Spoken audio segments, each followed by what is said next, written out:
Nice. There we go. We got our mic fixed. My bad, fam. Just want to thank you guys for being with me here tonight. Division B East. We're coming at you with the one tricks. Going up against SPLHCB. I am your host, Professor Bobo. We're just going to go ahead and rip our way through. We're going to jump right into the keys to the game. Just a couple things to watch out for tonight. Both of these teams share a support pool. Just one thing to keep an eye on, just for starters. These teams wind up playing a lot of Stukov, a lot of Mouth, and a little bit of Lucio.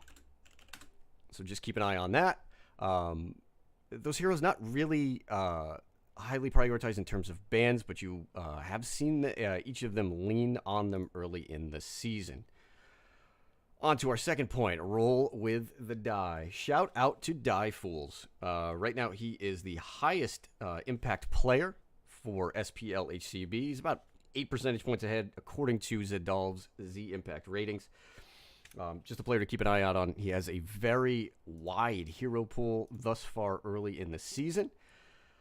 Just, again, a shout-out. Tracer, Gul'dan, Medivh, a little bit of Abathur, some Phoenix, some Junkrat, some Jaina. Willing to step out.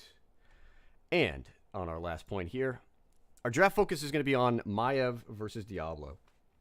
So just taking a look at our scouting real quick. So far this season, one tricks are 2-1 with Maiev, 0-3 without. And on the flip side, SPL has really pushed hard on their Diablo. I believe the last 4 games they have gone with Big Red. He seemed to be a crux for them. We'll certainly see how this winds up working out tonight. We are going to go ahead and jump on into our draft momentarily. Once again, this is Division B East, Week 3, the One Tricks and SPLHCB. Apologies for the auto. Hey, it wouldn't be a Bobo cast if we didn't have this guy misclicking one button. You got to live with it. All right, hopping into draft here. First ban will be over to SPLHCB. Once again, here on Tomb of the Sprider Queen. A map that can sometimes break the meta. Some different things can come into play here. We'll see where these teams want to go. 30 seconds on the ban clock.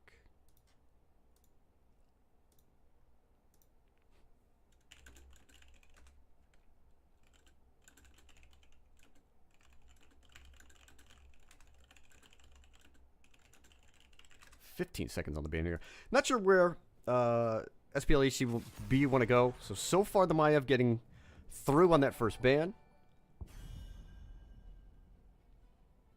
We'll see if the One Tricks will be able to pick up their favored Maiev.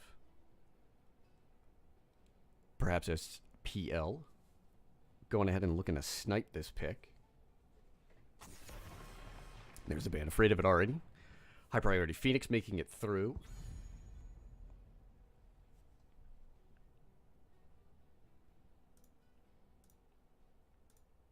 Ravenex, thank you for the host, buddy. Cheers. Ravenex will be joining me in the second half of our doubleheader. We'll be coming at you with some Div A West in about 2 hours, so we'll have a little break between these sets. 30 seconds on the ban. Excuse me, 30 seconds for the first pick here for SPL.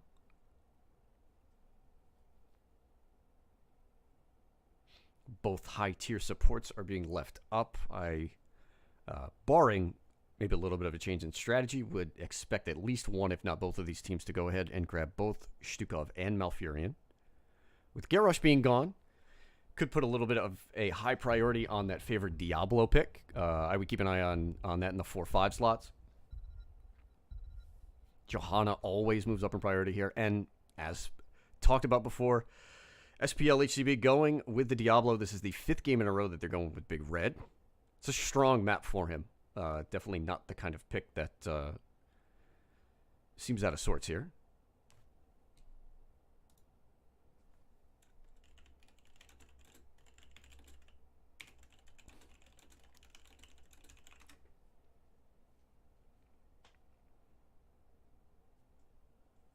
We'll see where One Tricks want to go. Could see the Johanna. Again, we sort of expect a support. There's the Stukov, and they're going to go with the Hanzo. I like the Hanzo pickup early. It sort of works as a bit of a deterrent to Phoenix. Teams will still certainly pick Phoenix into Hanzo, but Hanzo being able to outrange Phoenix has proven to be a very simple, easy counter in draft.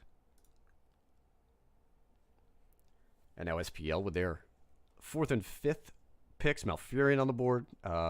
Again, they have leaned into Lucio, so that may be something that they want to let through if they feel like they have 2 support options. Obviously, Wave Clear would be the priority here. Gul'dan immediately coming to mind. Keep in mind that we have seen Medivh games from SPL.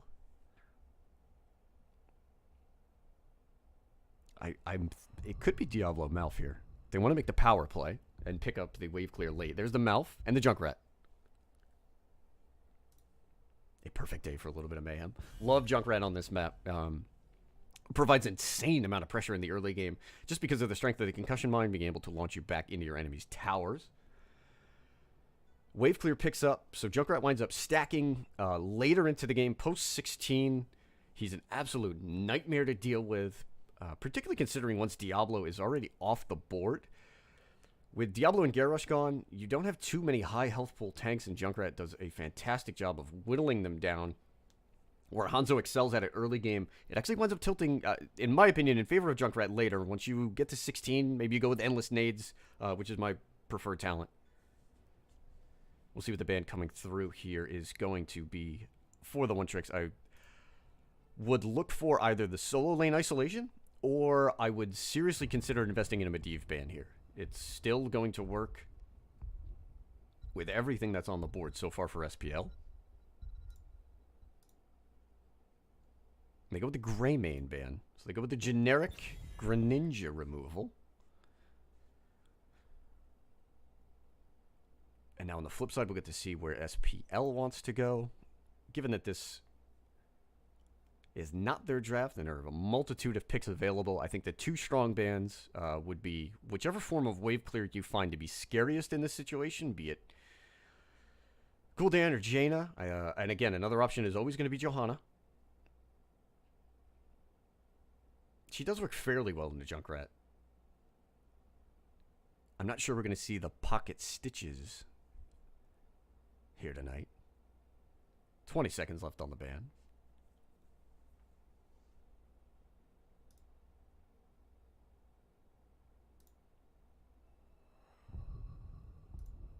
There's a Sonya, so a little bit of solo lane isolation.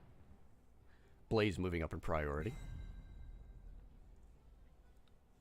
This would certainly look good if you want to roll with the sort of double invuln comp. You want to roll Johanna and Blaze. Fully expect to see the one tricks pick up their offlaner here.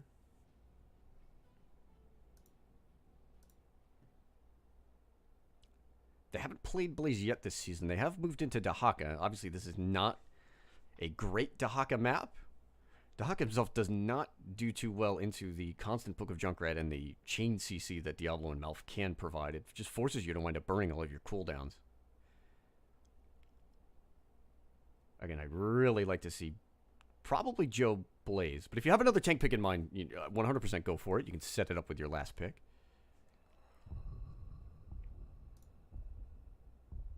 Five on the clock here for the one tricks. There's the Blaze and the Jaina. So they get their wave clear. Jaina Hanzo puts out a ton of damage and a ton of wave clear. They both function incredibly well together in that they can enable different styles of builds.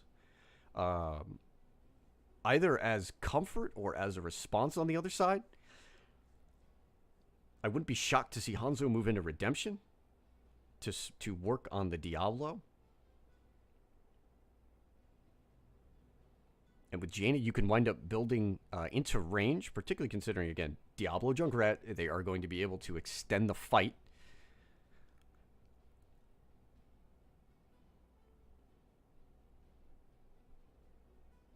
Let's see where SPL wants to go here.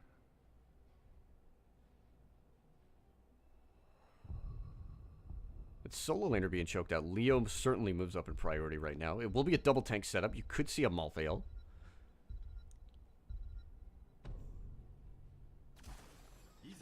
Oh.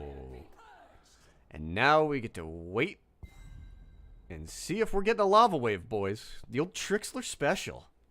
So this is a late game comp right now for SPL. Diablo, Junkrat, and Rag require access to those late game talents. Diablo looking for 13-16. Ragnaros looking to just get stacked so he can, wind up just looking at waves and seeing them disappear. And Junkrat certainly looking for that late game 16 talent, be it spread volley or endless nades. And obviously the stacking on what we will assume will be a Q build. And on the flip side here, we'll see where the one tricks want to go.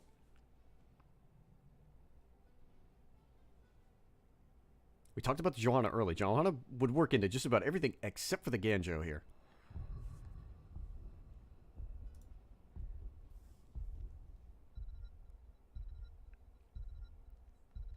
Could even be the ETC if you want a comfort pick, and there's the cow. So draft is set.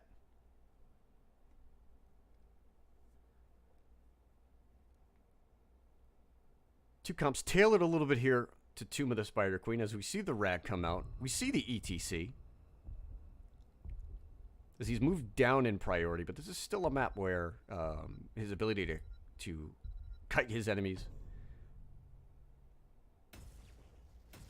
and work particularly well with the Jaina will come into play here. Once again, this is Division B East. Week 3 action. The One Tricks and SPL HCB.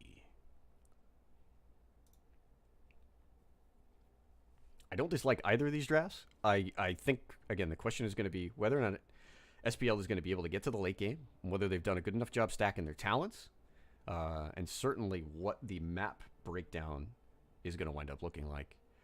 Whether they've been able to weather a potential early game storm. Again, Blaze beats up on Ragnaros in the early game in a skill-neutral setting. Jaina, ETC, and Stukov are a deadly combo with the combinations of slows and ETC's sort of double chain there. Particularly without the burst heals from Malfurion as well. So a bit of a contrast in styles, and we'll see how this one shakes out.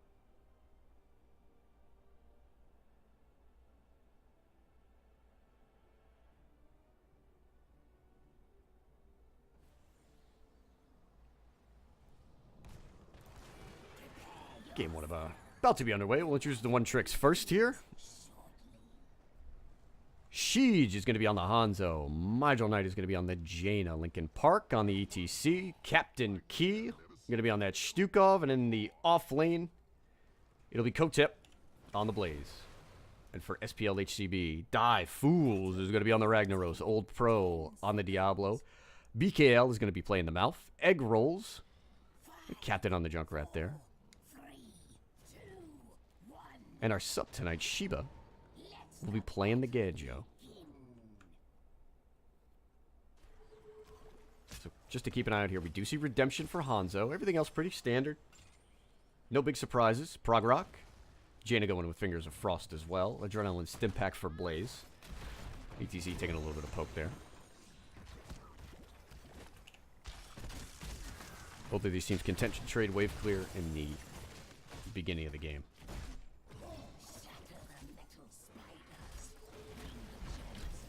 And a quick jet propulsion there from Kotip. Looking to trade out early with the Ragnaros. It's going to take a little while for Rad to get stacked. We'll see how Diefools winds up playing it out here. He'll have a little bit of Genji protection. The mobility is on the side of SPL. I mean, they did pick 2 Overwatch heroes to the 1 of the One Tricks. Wave advantage so far on the side of the One Tricks.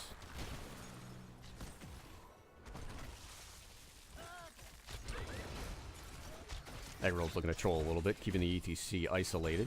Hits the mine and the trap.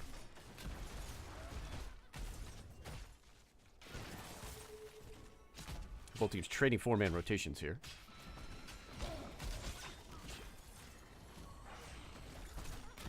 And just a bit tentative. Pop it in on the Eternal Battle down bottom here. Difools is going to have to watch some mana. It's one of the major drawbacks to Ragnaros. Again, these are a lot of stacking talents. It's going to take a little while for him to get going. Slight adjustment to Shiba on that Genji. Winds up just holding top lane. Slight XP advantage already opened up by the one-tricks. They just have the better clear right now. Particularly with the Jaina. But keep an eye on Maldronite's mana. If SPL wants to make a move, they're going to need to watch out, obviously, for Lurking Arm. But I do think if Jaina winds up getting a little tapped out, that could wind up being an issue. Here's the Lurking Arm. Hanzo jumping down bottom. Kotip already backing. Difools low on mana. Almost delaying the B. With the meatball there. Level 4. Picked up for the one-tricks. We'll have to send Blaze back, so they've got a little bit of a disadvantage here. We'll see if SPL can wind up picking up on that. Q build for Jaina. You see explosive arrows there on Hanzo. So it looks like it's going to be the redemption into sharpen arrows into perhaps a little variable talent here at 7. We'll keep an eye on that. Diablo about half stack. Linkin Park looking for a quick turn in. Neither team with enough gems for the first objective. But you can also take a look as we highlight the talents here. Just how much that 4-man is dominating. That is probably 12 out of 12 globes, 13 out of 13, I would imagine right now, between mid and top. Difools sneaking a turn in there, as both teams are even on gem count.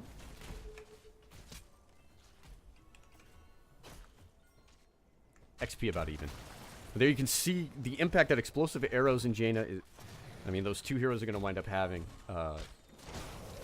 instant wave clear. And we talked about how late SPL can push this game. We'll see egg rolls with the Junkrat as he should be able to delay quite a bit of these turn-ins. Raven, thank you for the Linkin Park metaphor. I was trying to hold off. I mean, I've got like a one dad joke per. Linkin Park with the slide in there as Mydronite takes a little bit of damage and winds up being okay. Tip coming up there just to try to delay this turn-in. Excuse me, delay the defense. Jaina again under pressure. Let's see if anybody picks up this mid-wave. Siege taking a look. Old Pro sitting on 26 gems already. Keep an eye on the cow. Let's see if he wants a trade here. Slow, steady game. Keep an eye on the turn in here. We'll check it out on the bot lane in a little bit. Difools quickly looking for yet another turn in. He's turned in, I believe, 26 gems on his own. With the other 29 sitting there on Diablo. Level 7 quickly approaching. Both of these teams equal in XP. Ooh, Old Pro almost snuck that in. Took the late face melt from ETC. Difools now coming up. And quickly Diablo looking for the charge, but he is immediately answered by the silence. Trying to go ahead and get out there. Looks like he's just going to take the death here. First blood going over to the one-tricks. Bit of a misstep. I like the play that SPL tried to make there. Bringing their offlaner up. Looking to force that early turn-in, but now Jaina will go ahead and turn 17 more gems in. Siege looking to finish this off. I don't believe anybody has the delay. And first objective will go over to the one-tricks. You see Junkrat here popping. Up and down, have a little bit of a hello. Level 7 online for both teams. We'll throw talents up. So it is going to be sharpened arrowheads. Old Pro here looking early. Just try to deter this top push. Obviously, the boss lane is probably more often than not the priority. No one's sitting mid right now. This is the changed Genji. If you're not up on your patch notes, reduction of the E range, but an increase to his health regen, and his auto attack. It should make him more effective against frontliners, but unable to go to the back line here. We'll see how that Genji-Hanzo interaction works out. Does Hanzo just get a little bit more survivability out of it? Difools popping the Molten Core here. Let's see if he can get the Q swing on anybody. Everyone is out. BKL in that mouth looking to catch somebody in the root. But one-tricks will back off. Bottom lane here. Blaze getting a little bit more traction into Junkrat. Diablo still not quite ready. Oh, egg rolls. He didn't have the gate. Kotip winds up taking the long way around. Let's see if egg rolls can get a little bit more damage on him here. Concussion mine doing work. Kotip is out. First objective down. So we have mid wall gone. Top wall gone. Bottom wall hanging on by a thread. 41 gems on the side of the one-tricks. SP SPL is going to have to push for a turn in here. There's only half a level remaining before the one tricks are gonna hit 10. They've made a little bit of an adjustment with Ragnaros coming up top. Just kind of hanging out here. We'll see if Junkrat winds up maybe popping a mine, see if he can join his friends before 10. And it looks like Hanzo's going to pick it up.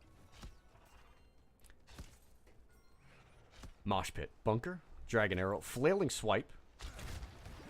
And the Welly. Old Pro looking yet again. He's got 47 gems. There's the Jet Propulsion from Kotep that follows up with the Dragon Arrow, and the Lurking Arm is going to be a big problem for Dibbles. Linkin Park is on the back end here. Does he use the Mosh Pit to get the kills? He's got Ragnaros as well as Diablo here. The damage comes out. Bunker as well for the escape. Not even the Welly can finish a kill. 56 gems now on the side of the one tricks. They'll have an opportunity for this second turn in, but they are down every heroic with the exception of Flailing Swipe. Shout out to Blizz for fixing the observer overlay, and that we now do get to see our heroic timers. SPL closing in on level 10 here. Divefull's deep. Looking for a little bit of chase on Jaina. His team's posture over top turn in.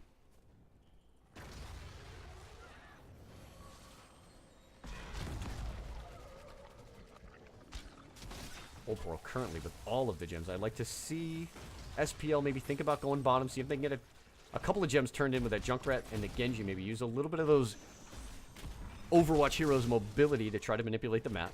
Linkin Park looking to get a turn in. Both teams, plenty of gems. Only one kill so far. I don't believe any gems have been lost. Blaze right now turning it top. Kotep with a pickup here. SPL a little slow to react, but they now start to push out. Mosh Pit still not online. So we don't get the Lava Wave. We get the Sulphurous Smash. APOC, T-Dream. And here comes Dibbles. Jaina instantly deleted. Shiba with a follow-up there on Swift Strike. BKL with the Twilight Dream as Dragon Strike. Not going to deter any of these kills. Stukov in the bunker here. Linkin Park looking to try to get a little bit of peel. Immediately the Genji in trouble. There's the E out. The Junkrat. Riptire is huge. And SPL with an opportunity to control the map there. That's a great little RQE combo. Shout out to Old Pro. Hey, he's been playing enough Diablo to get that down. RQE. And a little bit of follow-up from Genji. Jaina immediately gone. The bunker there preventing a couple kills for quite a while, but SPL did a great job of holding the Riptire. They wound up securing 4 kills in one quick rotation, and now they have their first objective. They were, about a level and a half behind at one point, and now they are up ahead. Kotip looking for the Jet Propulsion there, trying to see if he can pick a fight before the Web Weaver moves up to this top wall. Old Pro still sitting on 48 gems here. He's certainly got to be careful. That is about half of their presumed second turn in. Divefull's pushing up here. He'll take out mid-wall. Bottom Web Weaver able to push on its own is quite healthy.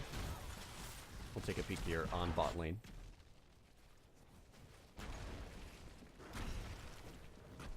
Web Weaver will get started. Safe rotation here from the one tricks. Linkin Park thinking about maybe making an aggressive move, but nothing doing.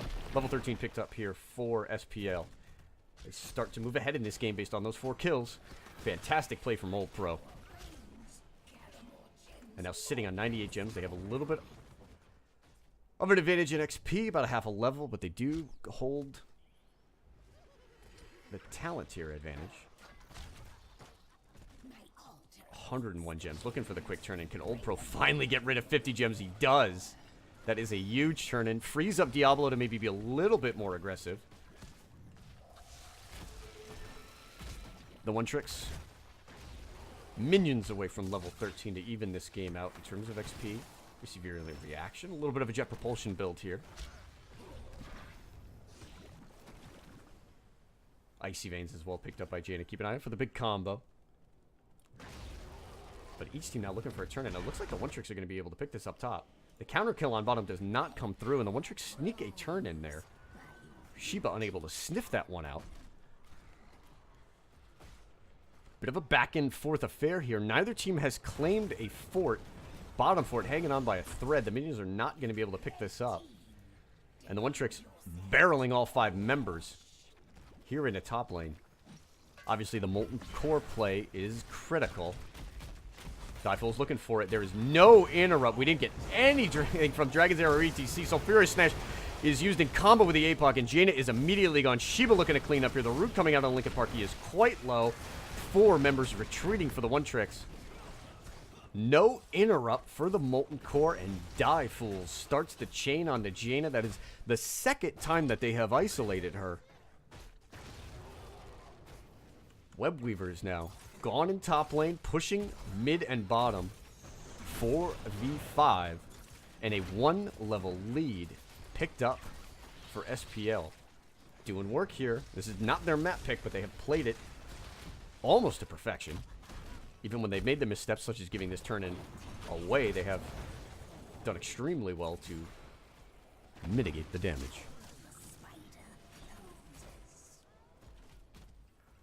So this is 2 turn-ins left over here for SPL. Sitting at level 15. Linkin Park maybe thinking about trying to get a little bit of a party bush play, particularly before SPL jumps into 16. SPL comfortable moving back, and they will pick up a camp. Bottom fort gone, but it'll go down on the opposite side of the map quite easily. Mid fort's about even. Top fort's not under pressure. Both teams now are looking to go ahead and pick up their bruiser camps. 5 kills to 1. 1 level lead. SPL, half level away from 16. We'll see if the One Tricks want to force here, and they do not get it. Top turn-in converted.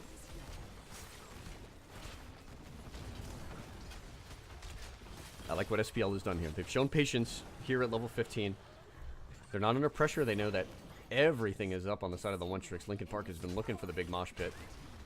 Junkrat winds up skipping around. This has all the look of one of those big, long Tomb of the Spider Queen games. We are now showing our first team at level 16. Oh, and the one-man mosh pit. Is that going to be interrupted? Yes, it does by Sulfura Smash. Eggerbolts is going to go ahead and roll out another big RQE combo. The APOC hitting on Siege. Riptire looking to get the follow-up. There's a welly out. It is not going to stop Jaina from going on going down to Shiba. Riptire will get a little bit of value. Does not quite get to Siege. 2 more kills for SPL. They are doing work here. Egg Rolls comes flying in. So bottom fort is down. Webweaver's low. Will pressure top fort on their own. It looks like Malfurion and Junkrat will head on up to try to convert that last fort. SPL looking to open up the map here.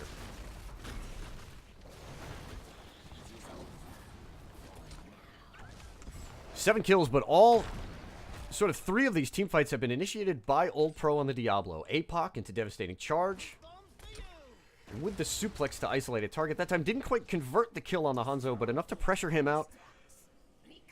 Shiba jumping all over that Jaina. And that is yet another turn-in for SPL. This is their time to go for the keep. Difool's looking to pressure Shijin here. Does he have the jump? There it goes. Linkin Park now is going to be caught in the root. He just used Power Slide. Oh, good follow-up there from the back. Difool's under a bit of pressure as the welly comes out. Old Pro looks like he was thinking about the Devastating Charge there.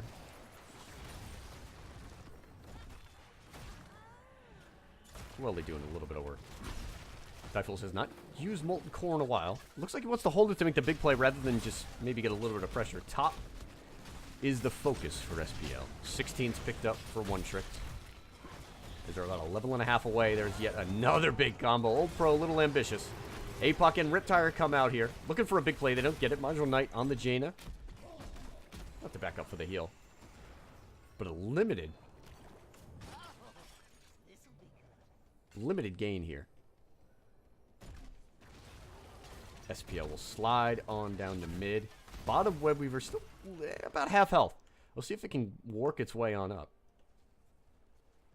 Here's the rotate from the One Tricks.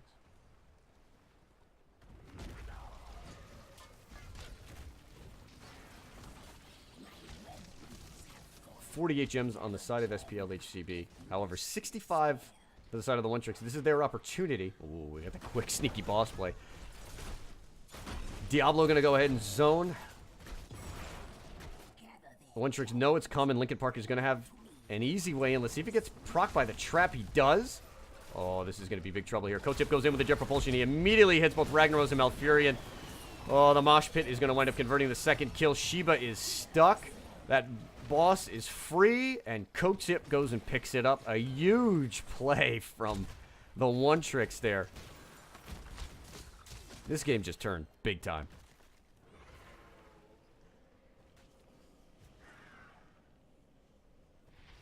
The combo. Kotip with the jet propulsion. Siege following it up. Using the Dragon's Arrow there. Malfurion and Ragnaros deleted instantly. Genji looking to cap boss. He's got no friends. And now this is what looked like a game that SPL controlled. They now have a boss and a Web Weaver face pushing against them as the One Tricks looking for top keep.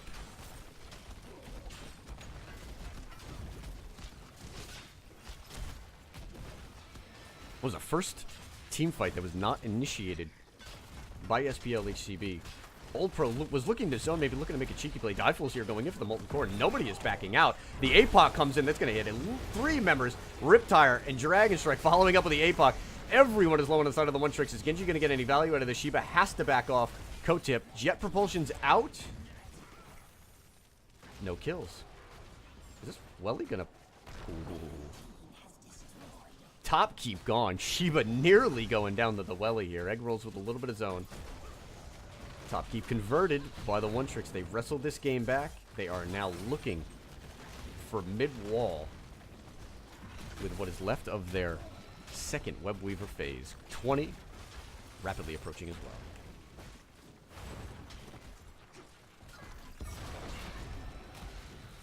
I suspect they'll back off here. Not quite enough minions in mid to pick up 20. They'll pick it up passively off a bot. Bottom Web Weaver just about to go down.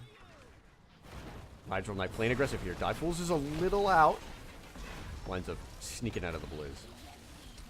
And there is level 20. Swipe upgrade, we have Death Metal. Winter Mute, the fantastic level 20 upgrade for Jaina. Bunker and Dragon's Arrow upgraded as well in the aggressive play here from the One Trick. So this game turning on a throw pit as it is wont to do. This game is fully controlled by SPL HCB. They initiated every team fight. They played it cleanly. Had great synergy with their combos. With the throw pit as, again, it is wont to do. Maybe the downfall here in map 1. One Trick's looking for middle keep. They should have it with this camp. Jet propulsion in by Blaze. Just missing. Molten Core not available. Both keeps are down. So as we move into the late game phase, both teams now at level 20. The One Tricks will look to get the camp rotate on. They are vastly inferior in terms of gem count. 80 on the side of SPL. But again, we talked about this having the possibility of being a late game.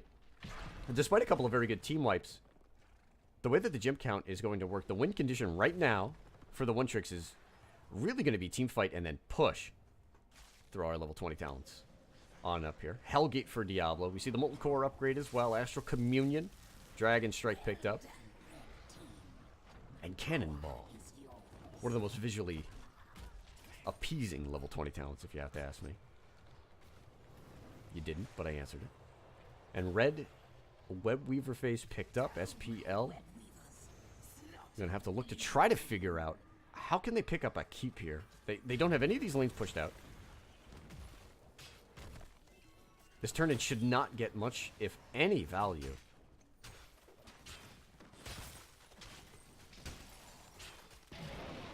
They've yet to sniff out that it's just Jaina and ETC. There's the retreat. Hydro Knight and Linkin Park will join up with their teammates here in the top lane. Kotip, Siege, and Key cleaning up top.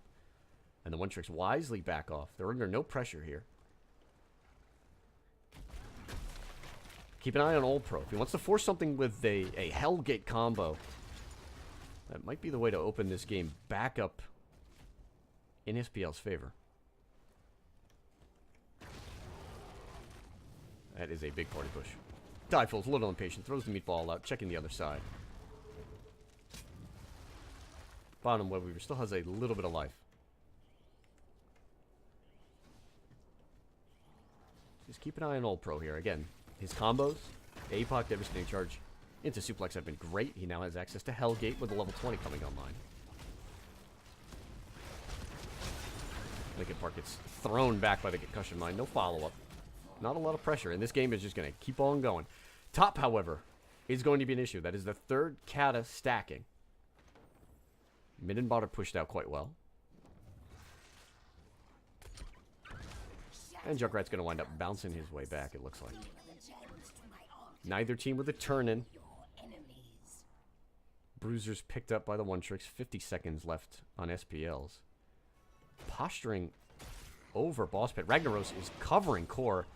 One tricks definitely see this. There's the Hellgate from Diablo trying to get out of there. Dragon Arrow to follow it up. Jaina picks up the root. Old Pro is going down. He'll immediately return, but without souls. And again, Boss. This time, not the throw pit, but just posturing over it. Costs SPL. They'll be back up, but they're going to have to deal with this top boss. The win condition is open. Only 9 gems away. And a wise decision here from the one tricks. Kotep with a huge jet propulsion. Malfurion and Ragnaros are caught. There are no interrupts other than Junkrat. He gets the interrupt, but not before Malfurion goes down. Mindra Knight is under pressure from Jaina. Shiba is going to go ahead and look to clean this up. The Riptire should have great value. Winds up knocking 4 out of the bunker. Stukov goes down. Kotip with the jet propulsion to try to answer. Shiba still has Dragon Strike. Okay. 3 kills picked up. SPL with a comeback. This game's going to keep on going, folks. Jaina, Stukov, and Hanzo are gone. 49 gems. On the side of SPL, they're going to have to work their way back on the boss. They've got 4 alive. Diefools wants this. The only way he's going to be able to stay alive is through his Q.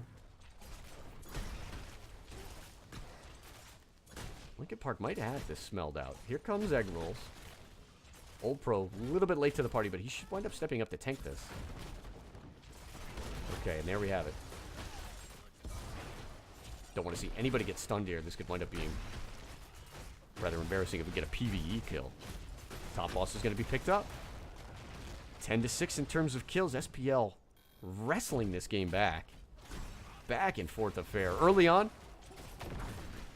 despite the one tricks picking up the first objective, SPL was able to wind up picking a couple of combos. They came back in strong fashion, had multiple turn-ins in a row. One tricks with a comeback, picking up kills over the boss pit, and now our second boss goes over to SPL as they look to try to pick up their first keep and neutralize some of this pressure. Keep an eye on mid. 2 Katas. Diefools would love to pick up the Molten Core here, but a nice, easy defense for the one tricks. There is a bit of a bug right now, just to let everybody know, with our observer overlays. Core shields are not showing on the red side. Keep an eye on the black area. You're going to have to just sort of... We're going to have to feel out when that shield winds up recharging. Bottom camp getting a little bit of value. Shiba and Old Pro maybe looking to pick up a kill. 41 gems on the side of the one tricks. They just pick up another turn-in. Suspected this was going to be a long Tomb of the Spider Queen game. We are going to go at least 26 minutes. Bottom in big trouble. SPL trying to figure out if they can delay this turn-in, and they're going to have to defend. Everybody is going to have to turn in for the one tricks here. Old Pro looking to see if he can maybe get a combo. This is 4v5. SPL has to let it go. All keeps are gone. A lot of this defense is going to hinge on this guy. Diefools is going to need a big Molten Core play. Likely to be coupled with another Diablo combo. Again, the Riptire has been there to follow up each time.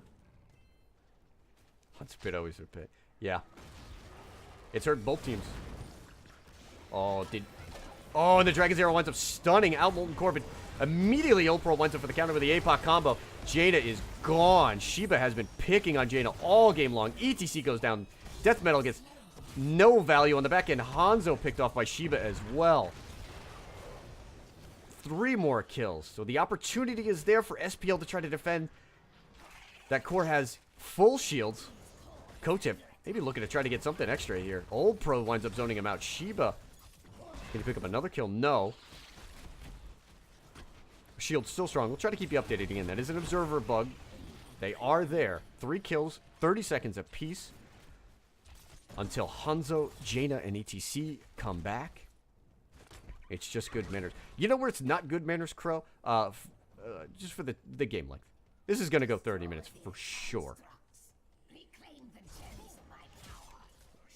285k siege damage. Core pressure here. SPL has it turning, but these web weavers are going to take a... Well, they got about a country mile to go before they're going to have any impact. Bruiser can't pick up as well. So there's Bruisers and Catapults right now into mid. Looks like this is what SPL wants to open. They're going for mid. Again, we're keeping an eye on the Ragnaros here. Molten Core is available.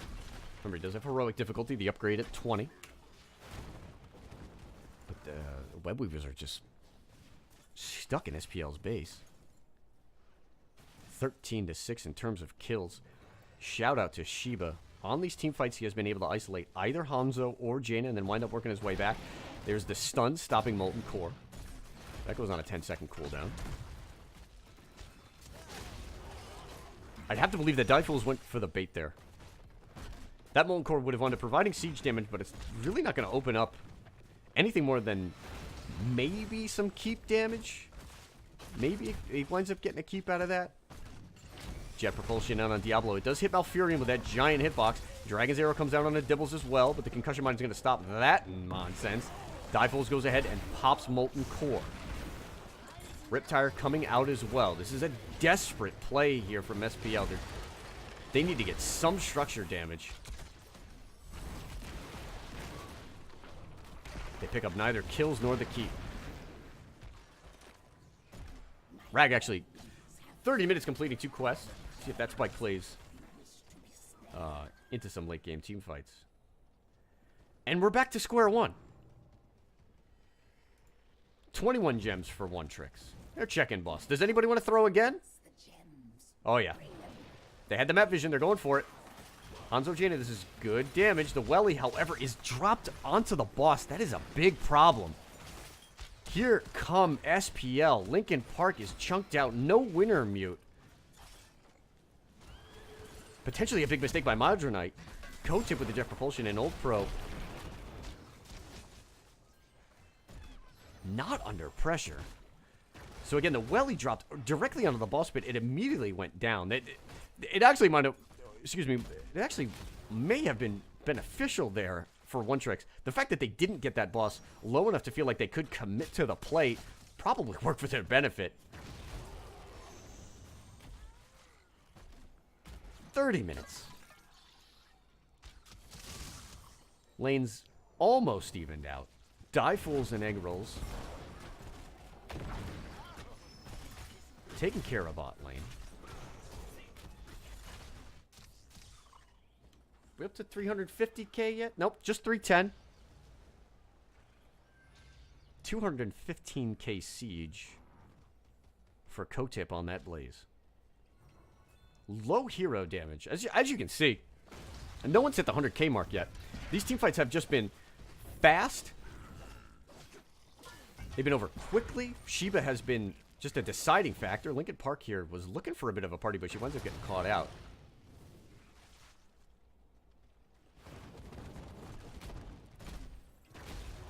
One trick's hunting for a kill. Tomb of the Spider Queen is a game which is... It's either a snowball or it's a marathon, folks. We're 32 minutes in.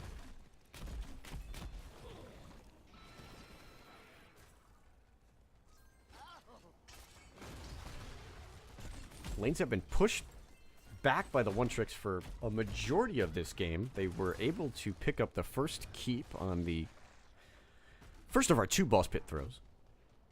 They go again? Guys? Team? Okay. We didn't learn the first time. We didn't learn the second time. 2 Katas on core.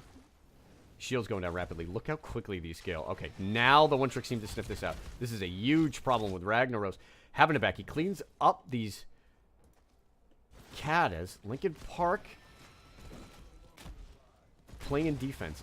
I like what the one tricks are doing here. What they're trying to do is they're trying to force SPL to either commit one member for the defense so that they can get a 5v4. Oh, and there's the big APOC combo. Winds up getting stunned out. Riptire and Flailing Swipe used. There's 2 charges of Flailing Swipe. Astral Communion only hits ETC.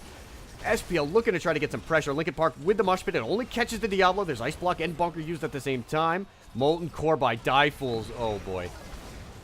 Doesn't hit anybody with the initial swing. He's a little bit caught out. Mydral Knight, however, is going down. Shiba is going to pick that first kill up. She just stuck in. Is Hanzo next? Oh, boy. The counter kill picked up. Shiba getting too aggressive there. 1-4-1. Chunk. Oh, my God. It's 5% core. So, during that team fight in which these teams traded a kill for a kill, these are 33-minute catapults. They don't tickle. They chunk. It's going to wind up being game. Die Fools stuck out here. So, Egg Rolls has to basically play every single minion wave. Ragnaros eventually winds up going down. So, the one tricks, like I said, eventually they're going to claim this game just by attrition. Everybody threw their combos out there. As you can see on the screen, all 5 heroics were used. Molten Core was popped as well. Catapults encroaching on bottom lane. The one tricks, they know it. 4 members, all they've got to do is work through the shield. We'll try to keep the focus on the core. She winds up getting comboed here. And the Riptire gets no value as Flailing Swipe winds up disrupting the channel. There's Astral Communion again. And the Malfurion Ultra looking to try to get something done here. Bunker goes out. Shield getting low. Lincoln Park has no life. Neither does Siege. Shield almost done. Can Kotip and Lincoln finish this game off? Yes. A marathon. A marathon game here. Wow. So that game took a little while. If you're just joining us, Division B East coming at you with a 33-minute Tomb of the Spider Queen game. 240k siege on Kotip. 360k siege on the Junkrat. Oh, these teams having a little bit of fun. That game was played very cleanly by both teams, with the exception of the boss pit, and they just kept coming back to it.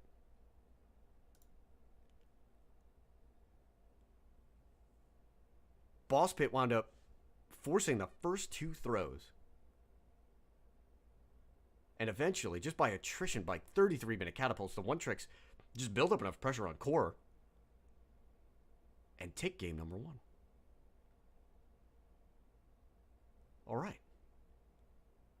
So I need some water. I need a little bit of hydration. I'm sure both of these teams actually need it too. That was the longest game I have had this season by far.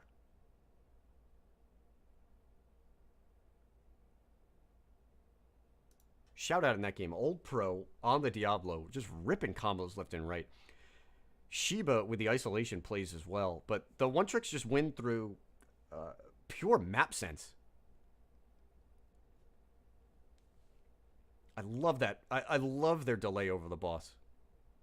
100% we'll have to pick on that one. See if we can get that game in the interview. We are going to be headed to Cursed Hollow for our second game. This is the map choice of SPLHCB. Go ahead and get our lobby set up.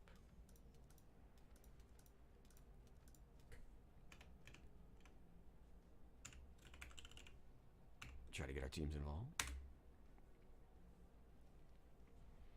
Cursed Hollow has potential to be yet another long game.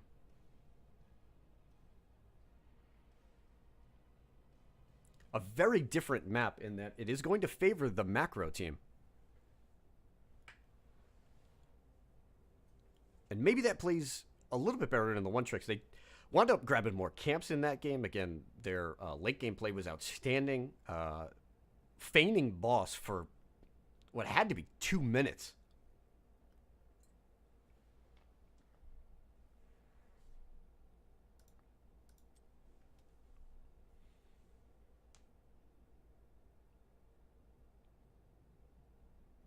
And while the SPL, just desperate to see if they could get the end game kills they needed, wound up losing about 80% of their core.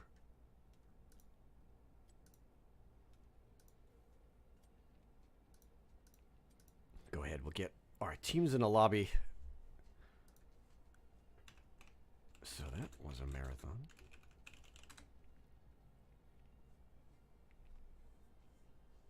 $33-minute game. Oh boy, you can tell on Tomb of the Spider Queen just how long the game is going to be. Not specifically based on kills, but based on the efficacy of your early turn-ins. Let's go ahead and get our team swapped out there. Okay, we got everybody getting go. Oh, nope, wrong guy. Switch him with Difuls. Hey, there we go.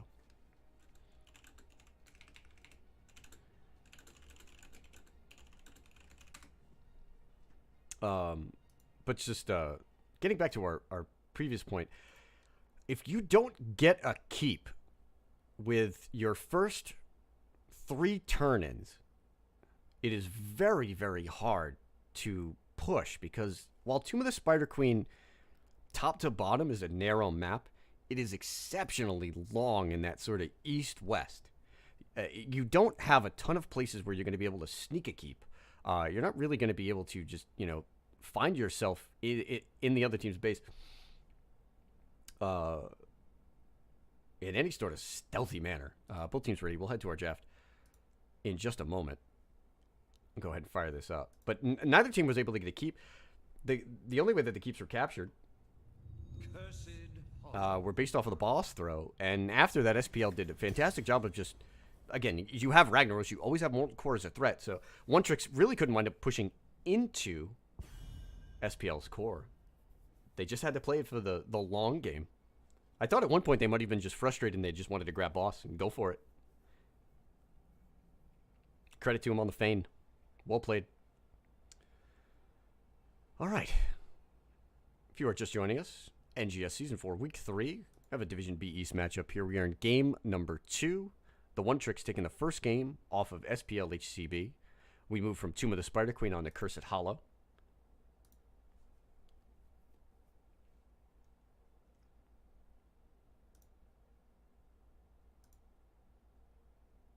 Man, that was a long one. First ban here going over to the One Tricks. Again, we talked about it in our keys to the game. The draft focus was on Maiev and Diablo. Maiev was banned out. Diablo was a first pick for SPL. Their 5th Diablo comp in a row. Hanzo banned out. Smells like a Phoenix play to me. I think right now, just going based off of meta trends, it looks like the One Tricks are sort of maybe playing for the Maiev Phoenix play, hoping to maybe pick up whichever one is not banned out, but we'll see if SPL has something else in mind.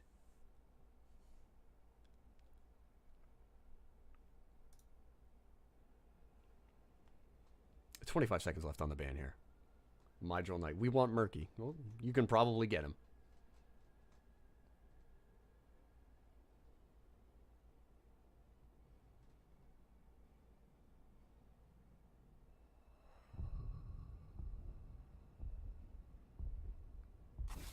So the Maiev removed. Let's see if this is a Phoenix play. Garrosh was banned out, as well as Maiev on Tomb.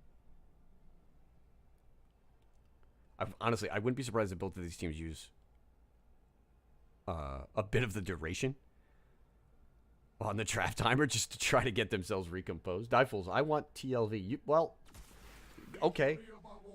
Let's get a TLV versus Murky game. Why not? Stukov, first pick here for the One Tricks. Had him in the first game. They move both of their drafts forward with the highest tier support in the game. This was a Diablo Malfurion rotation in the first game. Again, would not be surprised to see it again. Phoenix is available. Garrosh is available. Diablo. Sonya as well. Incredibly strong in this map. We could see the Grey main.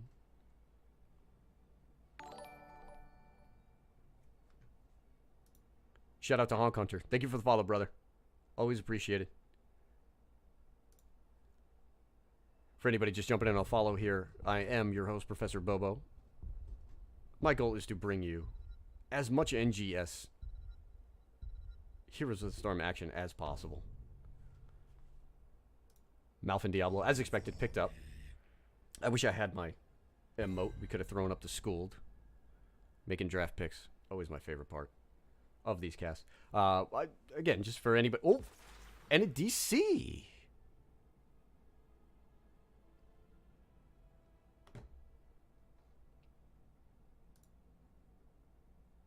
A little bit of rip. Chat, throw up the 3-2-3.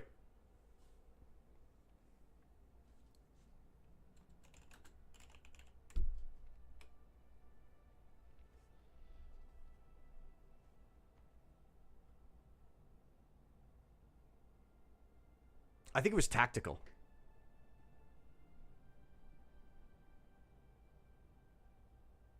I think Old Pro needed a break. See, I think he said, boys, that I hit that APOC. I hit that D-charge. I hit that suplex. I carried. Now I need to take that load off.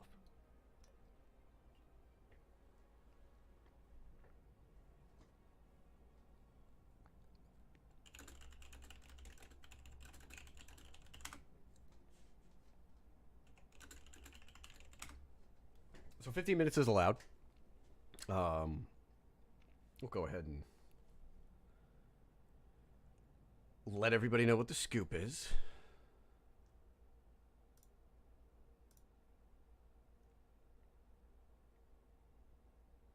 Must be his internet. All right. If you're familiar with our rules here in NGS, you get 15 minutes total for these sort of delays. So time is on SPL's side.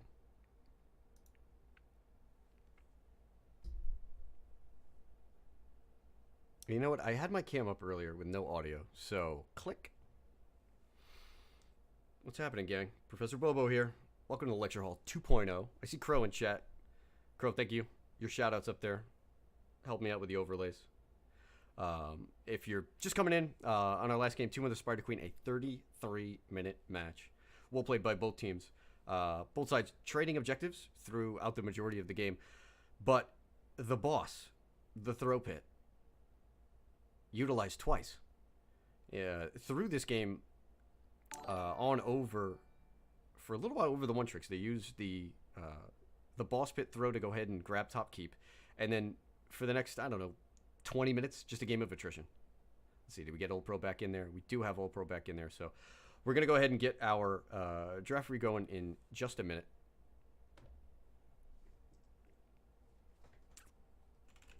So let's... yeah, there's the 3-2-3.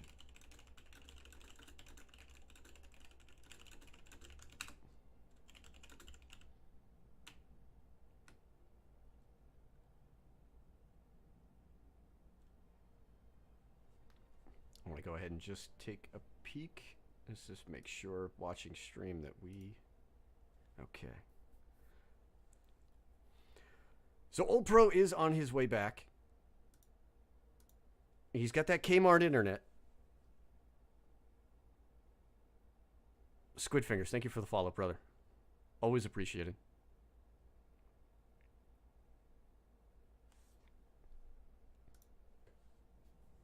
What do we have? We had the Hanzo ban.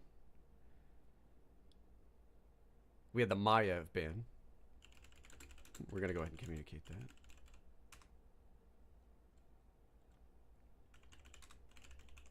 Stukov for the one tricks. Malf and Diablo for SPLHCB.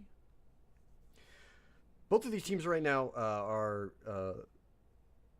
looking to move up in the standings. We have our crawler there on the bottom. While they are towards the bottom half of the division, again, it's early in the season. Both of these teams yet to really get too many games in. The One Tricks only played 3 games, a win, a draw, and a loss. SPL, 4 games, 3 draws so far. This is their map pick. We'll see if they have some sort of pocket strat going on. Cursed Hollow is the kind of map that allows for different plays. I mean, your globals are on the board. Your split pushers can be on the board. Abathur comes into the draft. That's something that Diefools has played. In fact, I believe, did they play Abathur specifically on? Let's take a peek at our scouting report. They did play an Abathur game, but it was on Towers of Doom.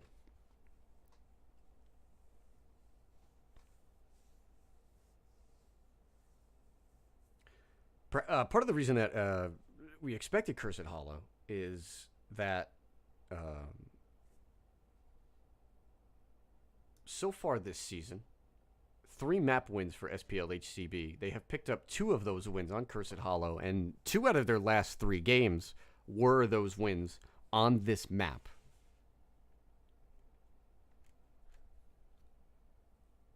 They did play different comps. With the exception of the Diablo, again, 5 Diablo games in a row. Old Pro just really getting comfortable with Big Red. Old Pro jumping into the game here, so we should be able to get back into draft momentarily. Thank you guys for hanging on. Give me that RBB. We will jump back into draft. Let's just make sure everything is kosher.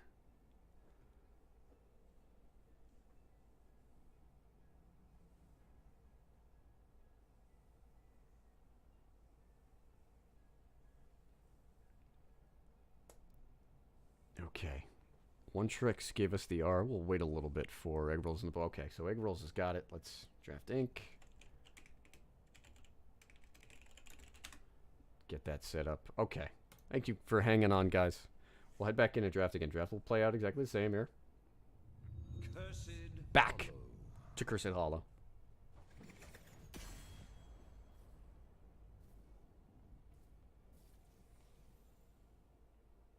The One Tricks with a 1 map advantage, looking for their 2nd domination of the season.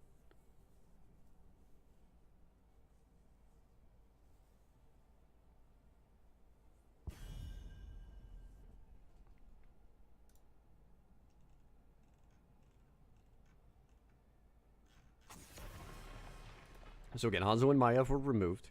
First pick of the One Tricks was Stukov, the Admiral, taken off the board. BKL. I wonder what they'll first pick. It could be a Murky. No, they're going to stick with a Stukov. Oh, boring. Malf and Diablo will be picked up here as we get back into the flow of our draft. So Garrosh is available. It's a solid pick on this map, but, you know, having the Diablo can be a bit of a deterrent. Phoenix, again, making his way through. This is just an odd spot for this hero. Phoenix's competitive results have lagged behind his performance on the ladder.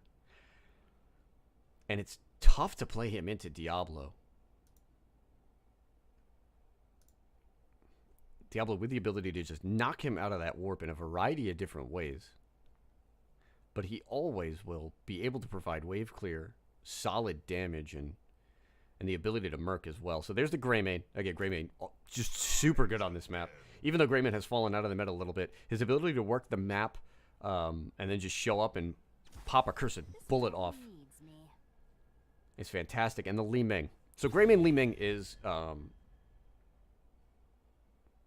pretty standard combo here for Cursed Hollow. There's a ton of space for Li Ming to use walls to play defensive but still get her abilities off.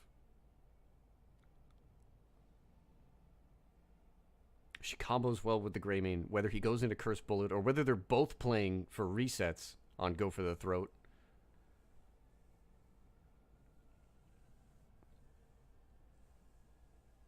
This could be an ETC ban. I would definitely be thinking about it. With no solo laners up, Blaze could be another option here if SPL wants to remove it, but this is an okay Blaze map, not a great one. He's good on all maps. Great on some. There's a Garrosh removal. So the ETC from the previous game for the one tricks is up. And on their side, I actually think Dahaka is worthy of a ban here. If you feel comfortable with Sonya versus Blaze, again, Sonya is likely to be picked. And they take away Shiba's Genji. Okay, I like that. I like that transition, targeting what he did in the first game. If you're just joining us in the first game, SPL HCB put their sub Shiba onto Genji, and multiple times he was able to either follow a Diablo combo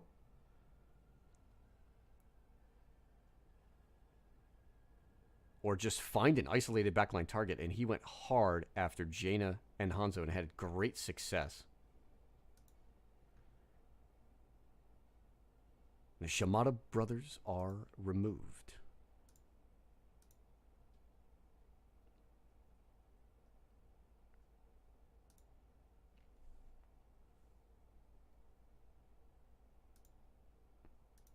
"13 seconds left on the clock."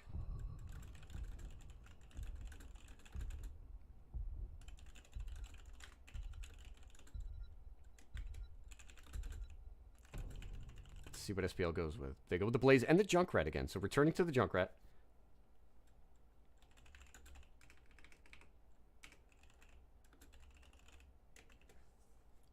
Sonya does make it through.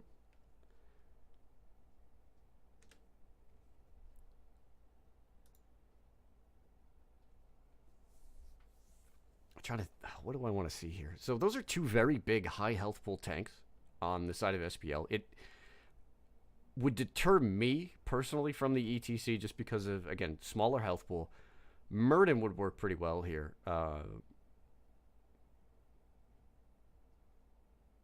Potentially in combination with a Sonya. Both able to get onto the backline very effectively. Both with solid movement, particularly if the Sonya winds up building through her spear and through leap. Muradin largely unbothered by what Junkrat is going to do. But I could see ETC Dahaka here. And we got a Zag! Alright. NGS. The S often stands for specialists. We've got a Zagara. They've removed the Genji. Tracer's still available. Okay, there's the Zeratul. All right, this is going to be fun. Protoss versus Zerg.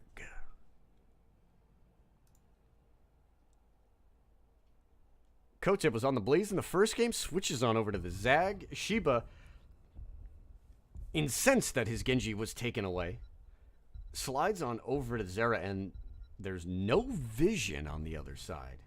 We'll see how that winds up playing out. Zeratul, as he builds through the game, just winds up getting more and more efficient at just one-shotting Zag. Does the Zagara get enough early game pressure in order to keep Zeratul back? I'm going to give this to SPL, by the way. I think they played the first game extremely well. You know, they did make the first two mistakes, but I love this Zeratul pickup. You've got Junkrat just to wind up dealing with whatever passive pressure is on the map, and he can bounce around quite effectively. Zeratul and Junkrat being able to deal with Zagara both in different ways. You've got a ton of lockdown. Old Pro was hitting Diablo combos every time he wanted. And putting a big jet propulsion on there is only going to make that problem more difficult. Game number 2. Here on Cursed Hollow. For the one tricks, looking to pick up the domination. Captain Key on the Stukov. Yet again, Lincoln Park back on the ETC. Kotip will be playing the Zagara. Maybe a little bit of a cheeky play here. Siege will be on the Li Ming. Mydril Knight on the Greymane. And on the flip side, Die Fools is going to be on the Blaze. Egg Rolls will be playing the Junkrat. BKL on the Malfurion. Yet again with Old Pro. 6 games in a row on the Diablo. Looking good on it. Shiba will be playing Zeratul. Let the battle begin. That's an Infest Zagara off the bat. 5 men running it down mid here. We'll see how SPL reacts. That is a ton of siege damage. You got Zag, Li Ming, and Greymane. That tower is just going to melt. The positioning here from Lincoln Park. Going to wind up sitting in the bush. First fort gone. Excuse me, first tower gone. Lincoln Park does a great job anchoring there. Everybody out. Damage picked up, but Stukov should be able to get that done. Concussion mine winds up locking back Lincoln Park, but he does have the power slide in. Zagara is going to get suplexed. Shiba picks up the kill. First blood for a tower. And the XP lead shifts back over to SPL. They had Die Fools down here in bot lane. He's going to wind up boosting this into a half-level lead. Protoss 1, Zerg 0. 1-3-1 here. She winds up picking up the Eye Soak for bottom lane. Kotip winds up working his way on down there. It's ETC and Junkrat up top. We'll see Zeratul sharking around. Old Pro looking for a little bit of rotate here. They're going to put even more pressure on the Zagara. Old Pro's going to have to go in here. Does he see Kotip on the other side? No, he just clears out the creep. Quick camp pick up here from Shiva. First tribute will be in bot lane. Going to be focused right around here.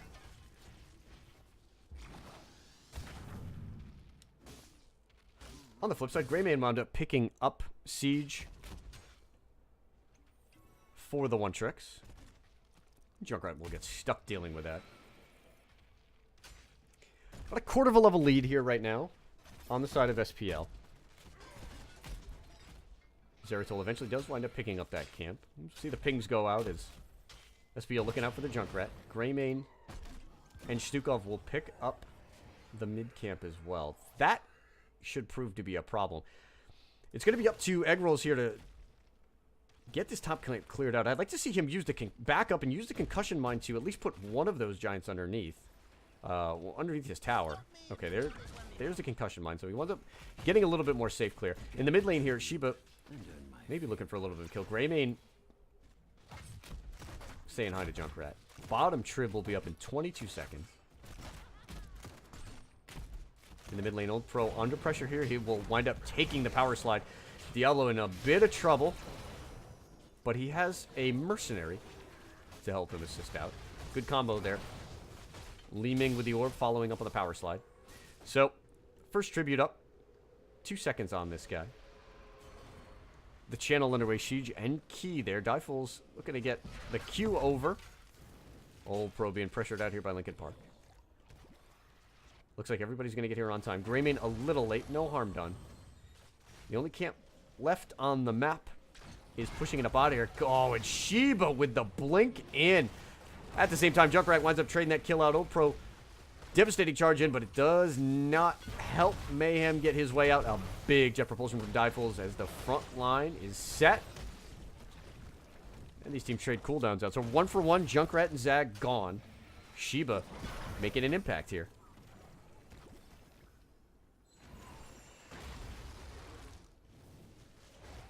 Big charge in from Old Pro as he winds up connecting with Shiba. They're trying to figure out, do they want the Stukov or do they want that Li Ming? Oh, and the silence is interrupted here, but Shiba goes down immediately. A good peel coming out from Lincoln Park. He wastes all his mana, but he uses it effectively. That is 3 kills. The peel from Lincoln Park. Shout out to the cow. Winds up peeling. That little bit of silence from Key helping to convert those 3 early kills. 4 kills to 2. And the One Tricks wind up picking a half-level lead. First Tribute is gone. Greymane now working on bottom. He'll be able to pick up another tower.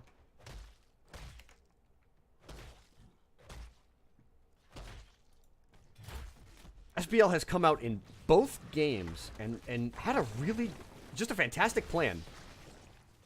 They know the target that they want to pick. They know the target they want to blow up, but the One Tricks have just resisted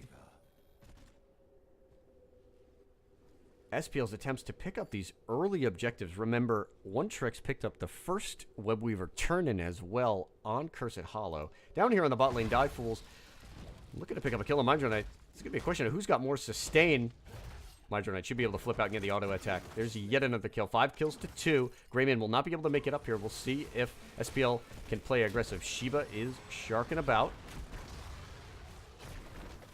Looks like he picks up the W. And a quick blink in. He's going with a wormhole building. Go ahead and throw that guy up there. So it's a Q build Zeratul. Trying to get some of that AoE damage and then get back out there before the CC can be picked up on him. Greymane had to back. So he and Blaze will wind up perhaps meeting here. Co-tip with a little bit of poke. This is a 1-level lead. Old Pro does not want to give this up. Pushes ETC back. The Lurking Arm, no value. Die Fools, though, has to go through the silence. He is not able to get the jet propulsion, and Diablo goes down. 2 tribs on the side of the One Tricks. SPL struggling a little bit here in game 2. 6 kills to 2. They're going to have to concede 10. Aggressive play from Shiba there. He wanted the kill on Co-Tip. Mindro Knight winds up helping out. This has all the makings of a snowball. There's Lincoln Park with a power slide in. Once the One Tricks pick up this fort, they'll be able to pick up enough couched experience to get to 10. They're starting to open this map up. Do they want this boss?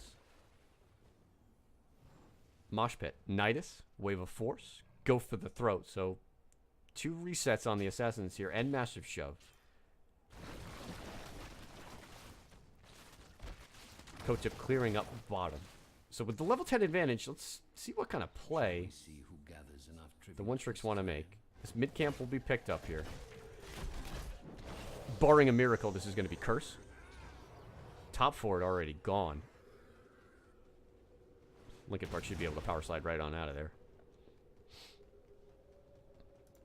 Stukov and Greymane will pick up bruisers for the One Tricks. Good aggressive anchor here from Lincoln Park. Until Egg Rolls can really go up there and maybe throw a trap in a mine, nothing's going to be done. Old Pro and Shiba looking to pick up a quick kill. This is going to be big trouble for Shiba. He already blinked in. He is gone. BKL was hoping to get a free channel there. We'll see if Egg Rolls can pick up.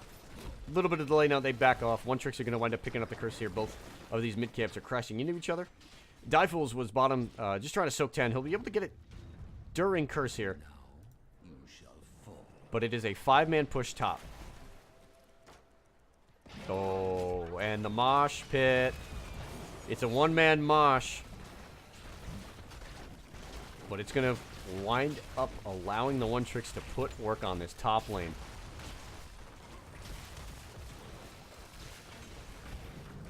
Lincoln Park finding his groove here on ETC in the second game. He's been at the front picking up just a number of kills.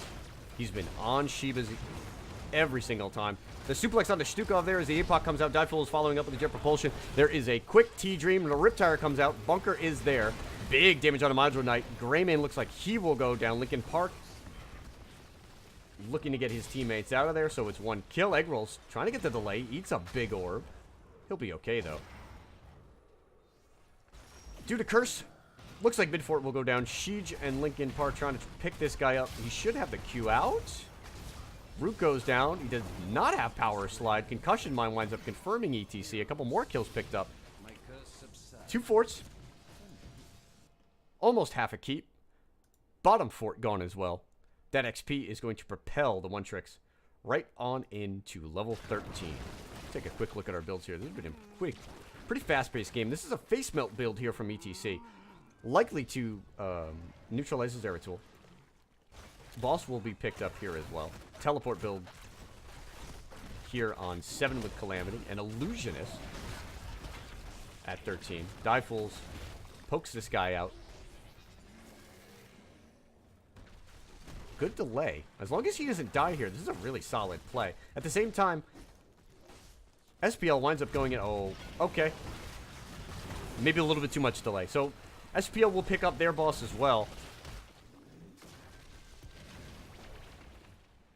Bosses are picked up.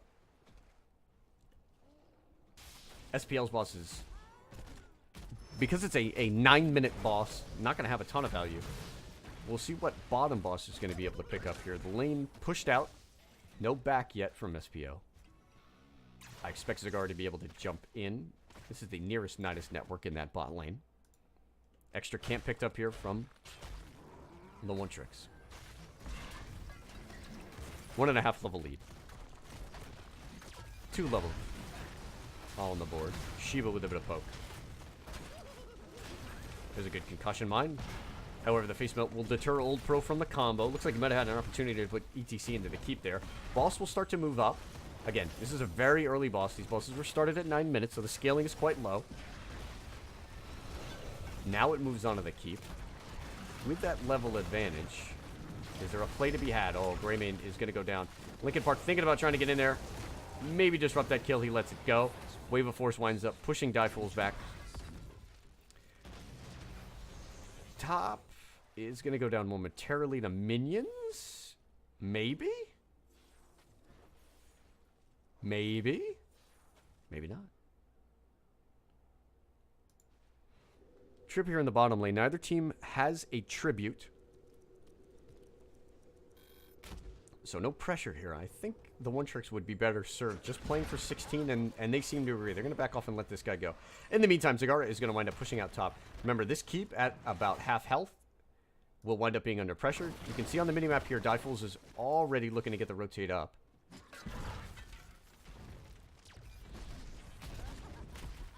Kote backs out. Mounts up, he will get away. This is, I believe, the 3rd time we've seen the One Tricks put Greymane and Stukov onto the Bruiser camp. Siege will be there as well. They're just looking to delay until 16. At the same time, Old Pro seeing if he can maybe force a fight before that. I grow tired of your petty. This is a defensive trip, so even without 16, Earn my favor. the power play here from the One Tricks.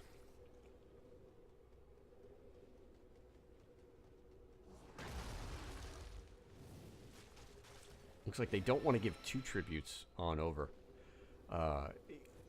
If you give up 2 tributes in this situation, you're... Oh, there's the one-man mosh pit. Diablo's going to take a bit of damage. She's stuck in the silence. No one is able to knock him out.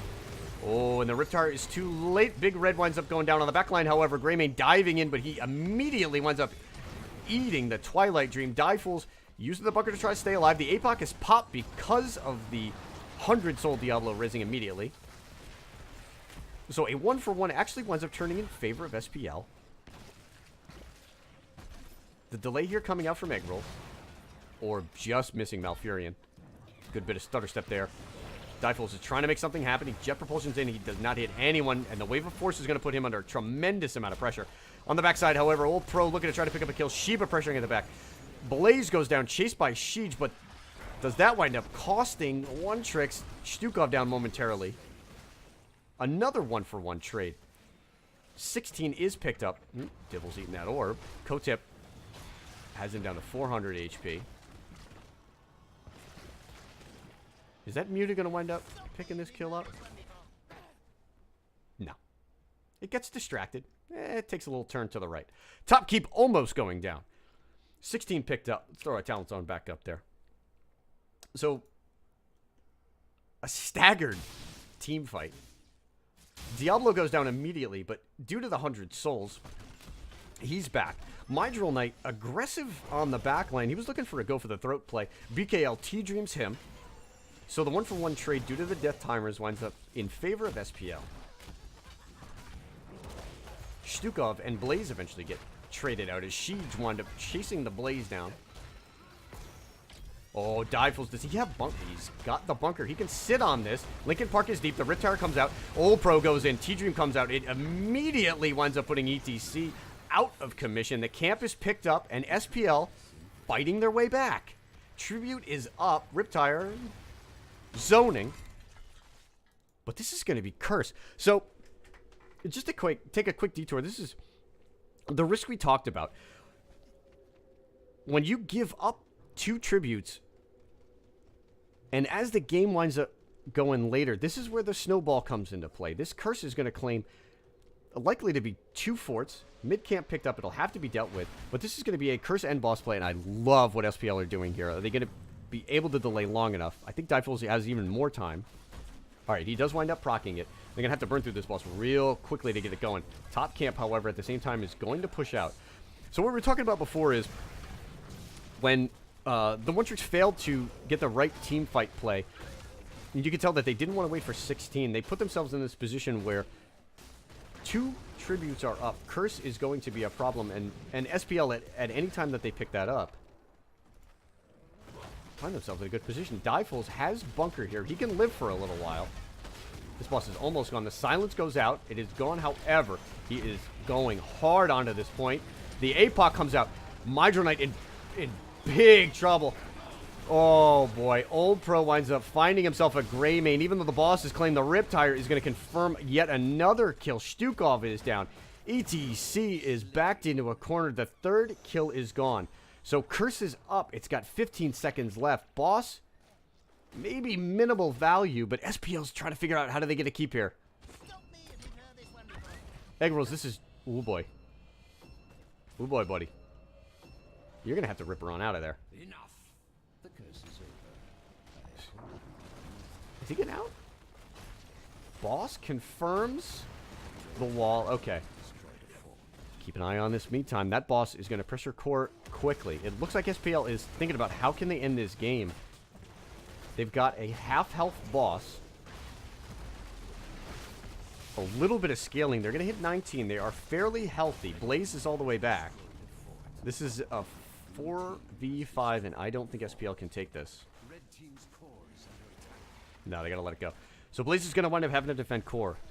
A gamble. I like it in that SPL just being aggressive, trying to figure out how to win the game. Didn't work out for them. They'll have to defend this. Keep an eye on the observer bug here. We know that the shields are not showing. We'll try to keep shields on screen as much as we can. Divefuls does wind up keeping this core at 100% health. The map now imbalanced. Top lane in favor of SPL. Bottom lane in favor of the One Tricks. Level 20 fast approaching.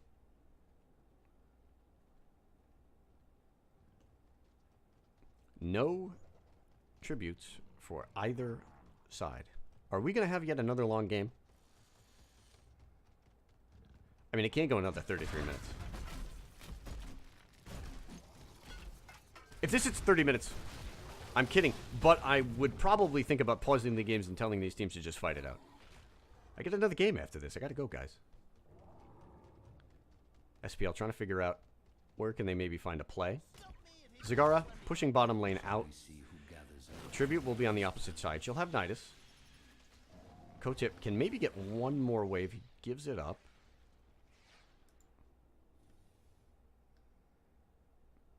Shiba going Zerg hunting. No Zag. 2 Katas on bot. A long fight, and that will pose a problem. Zag cleaning up top lane.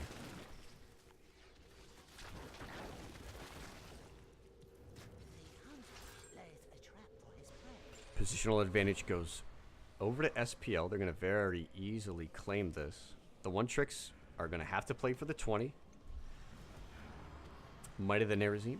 Upgraded at level 20. Is that Twilight Falls? Yes. So you've got a Rewind Zera. Astral Communion yet again. Hellgate yet again. And the Bunker upgrade.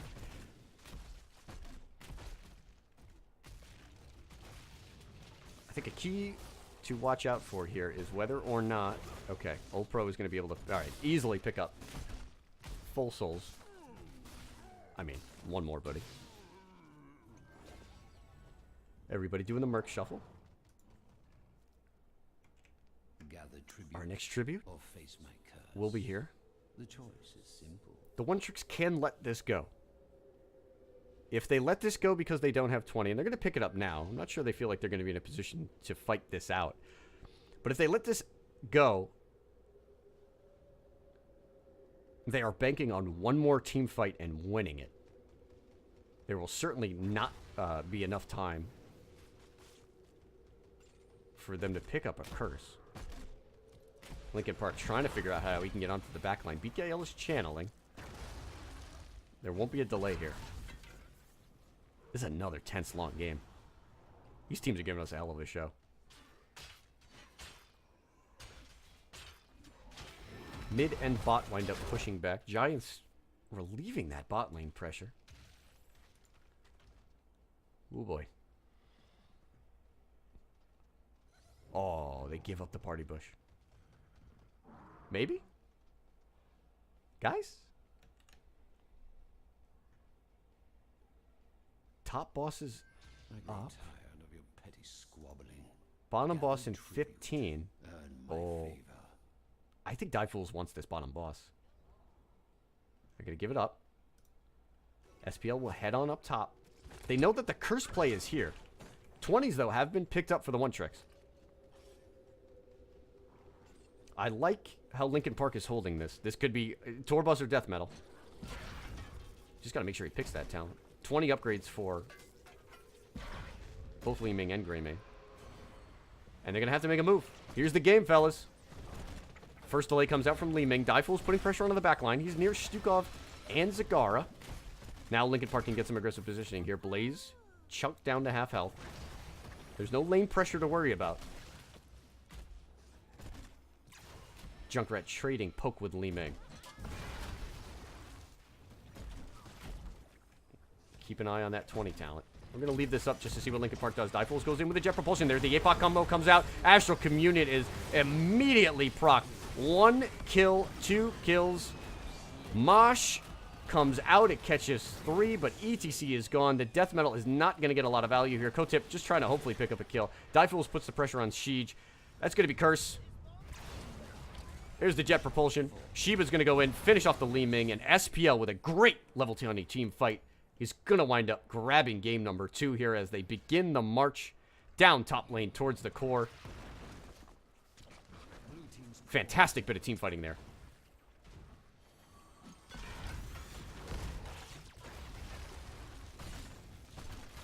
The jet propulsion from Diefools was immediately followed up by the Dibbles, the APOC, the Twilight Dream, and the Riptire, and that is game.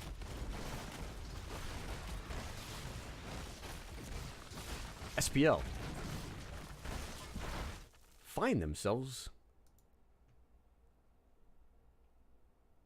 again a great level 20 team fight. They'll go ahead and pick up game number 2. A well-played set of games by both teams, claimed late as we get our draw in.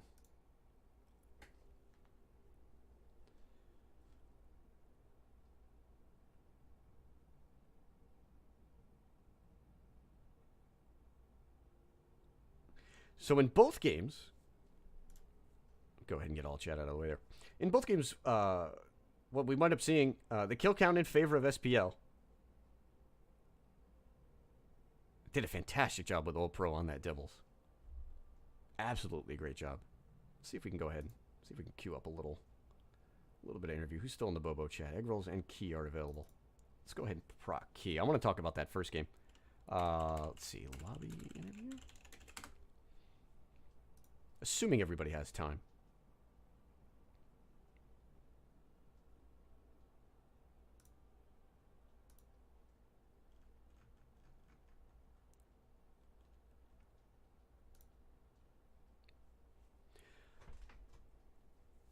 So with the draw,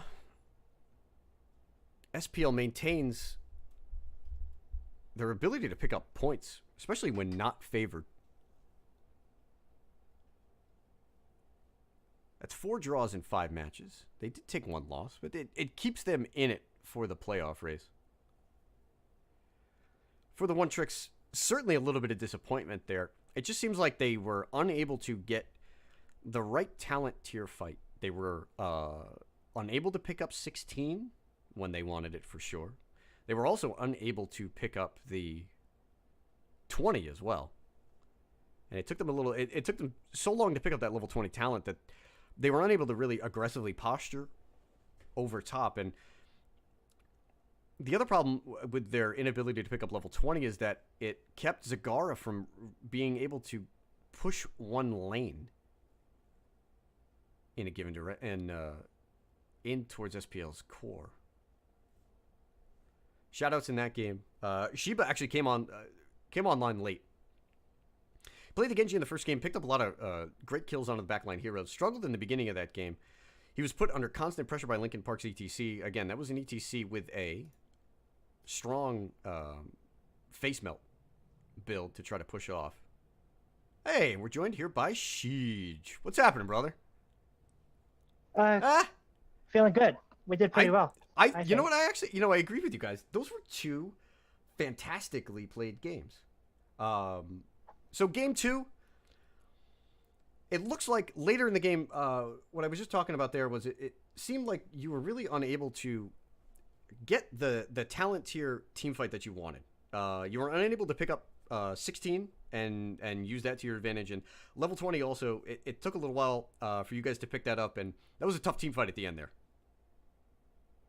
Yeah, I agree. I think after our first curse, we were just a little bit slow the way the timings worked out to get to tributes, and a little bit of tribute RNG on the locations hurt us too, True. I think. True. But overall, we're pretty happy with how we played. I got to commend you guys on that first game. First off, for the endurance. You guys won the marathon. Definitely. But the big question I had there is, and I just want to talk about your late game decision making, which I thought was, assuming I'm right, perfect. It looked like once you guys realized how much of a threat boss was, that for about 2 minutes you were just feigning boss, starting it, backing off, and then eventually you get the catapult pressure to take a core from 80% down to 5%. What's going on in that situation there? Right. So we have 3 keeps to 0. That's the dream. We don't have to do anything. As soon as the catapults build up bottom and we see someone go, we start boss. If we get boss, it's GG, so they have to step up. And it's just like a lose-lose situation for them. Tough one. All right. So, with the early start of the season, you guys have been able to pick up points in just about every match. Where do you guys feel like you're going to fall in here in B East? Where do you see yourself ending up? What's the target goal for the One Tricks? I think we're a new team. We're still learning. We're still improving. But I definitely think we can make playoffs. And I don't think we'll be satisfied if we don't make playoffs. All right. I think we'll see you guys there as well. Again, really good synergy throughout both matches. And I think you guys definitely will be doing well into the late season. I want to thank you for the time. You have any shout-outs? Shout out to my dad. I don't know if he was in chat, but he was definitely watching. Shout out to my teammates. They played really well. And shout out to you for casting. Absolutely. No, it was my pleasure. You guys gave us a great game. And hey, good luck going forward in the season here. Thank you very much. All right. So our first game is done. I'm going to go ahead, throw the pause up. As you guys can see from the second one, I have another game coming at you. This is going to be a Division A West matchup. We'll go ahead and let's get everything in order here. So we're going to take a little bit of a break. I will be back in about 15 minutes. Like I said, we'll have to go in, get our lobbies set back up, get our teams, our map selection as well. This will be Tilted Miners, and they will be going up against Stepdads. This is another set of teams, not quite at the top of their divisions, respectively, but Tilted Miners have been on a pretty good roll lately. They've been winning games.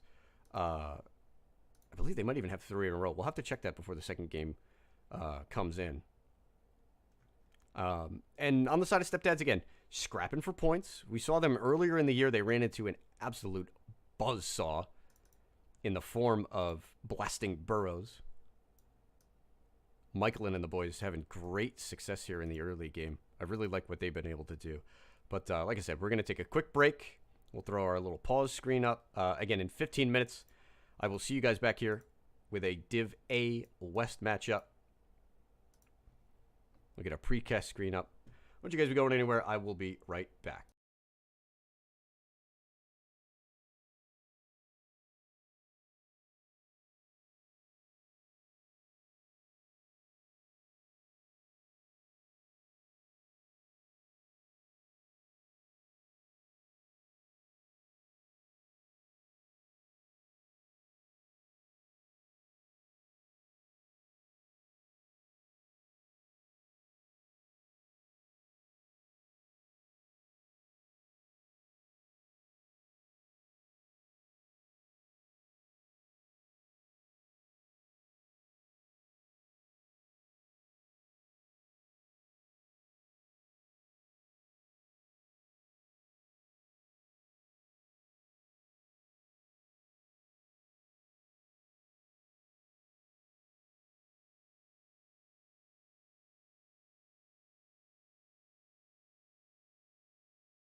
All right, gang.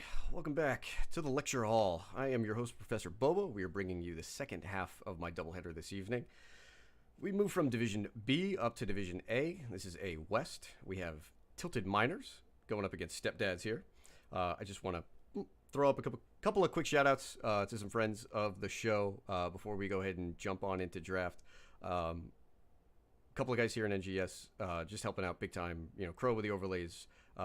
Raven X is actually joining me here on cast. Raven, say hey, buddy. All right, everyone. help me out, especially on the Twitch side, because I'm not very good at pressing buttons, and the NGS family is really, really good at helping out on that end. So, without further ado, we're going to start moving into our matchup. Stepdads won the coin flip. We have our map bands and our selections there on the right. So our first map is going to be Towers of Doom. After that, we're going to head to Volskaya Industries. For those of you that were sticking around after the first map, after my first match, I'm very happy not to be headed back to Towers of Doom to get in a 35-minute slugfest. That's nice.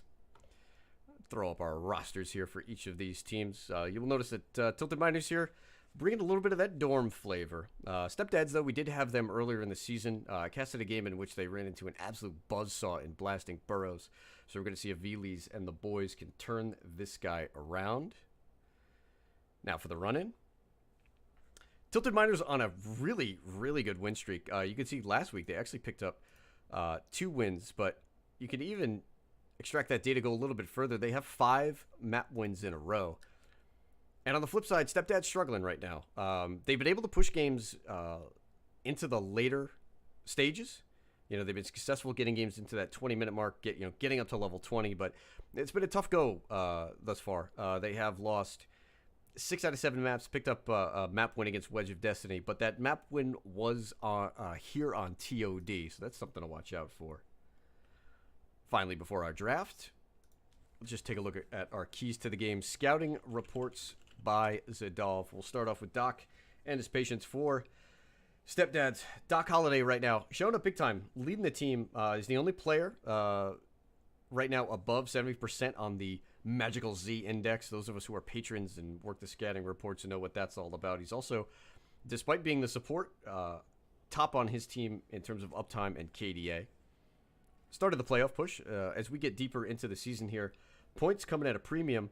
And with this momentum that Tilted Miners has been able to pick up, they are looking to break into the upper echelons of A West. You can take a peek here at our standings crawler on the bottom.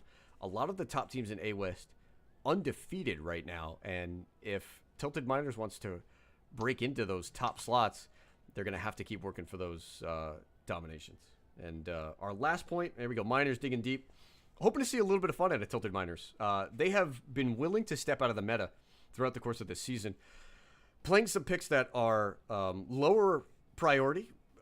They've played some Malthael and some Arthas, but they've also dipped into both Kel'Thuzad and Kael'thas on the mage side. They played some Brightwing, played some Diva, and even thrown a Stitches game in there. We're going to go ahead and head on into draft. Raven, are you looking for anything weird in this game? Because it's TOD. You can play a lot of different strats on this map. You know me, I'm always excited to see if maybe someone will pick up an Abathur or a Lost Vikings, so I'm going to root for that. Oh, you and your Vikings. I knew you were begging for it last season. Abathur on TOD is... It's always fun because you just have the ability to sort of sit back and wait out the early part of the game. And the way that the objectives work, you can just play with your clone around around the altar channels. Yeah, you just spend your time looking for soak and then showing up when the altars pop and looking to make the clone of the best player on your team and hope to erase them and walk away with some free shrines. Quick Maiev ban here. This will be, once again, Stepdad's map. It's a strong Maiev map. Not just a great hero, but again, Towers of Doom, you always have opportunities to make plays. You're going to find spots where teams are going to clump up and you can make your little cage play. We'll see what Stepdads want to remove, though. The lower levels, I'm not seeing a lot of Maiev Phoenix priority or bans. I'm imagining at the higher levels, Maiev is definitely scary. I'm curious as to whether Phoenix is going to see any love here. 5 seconds left. So Hanzo's banned. Tilted Miners have used 7 out of their 8. 7 out of 8 maps they have used that Maiev ban. They just don't want that hero involved. And I feel like with the Hanzo remover, okay, they go for the Stukov. So the S tier support's gone. But when we see Hanzo removed early, teams are not maybe picking Phoenix so much, but I feel like that helps to enable him. It's when you're talking about the two sort of dominant backline carries right now, and Hanzo just being able to outrange Phoenix puts him under immense pressure. We'll see if Stepdads want to move into it here, but tanks up. Mouth certainly will be a priority here as well.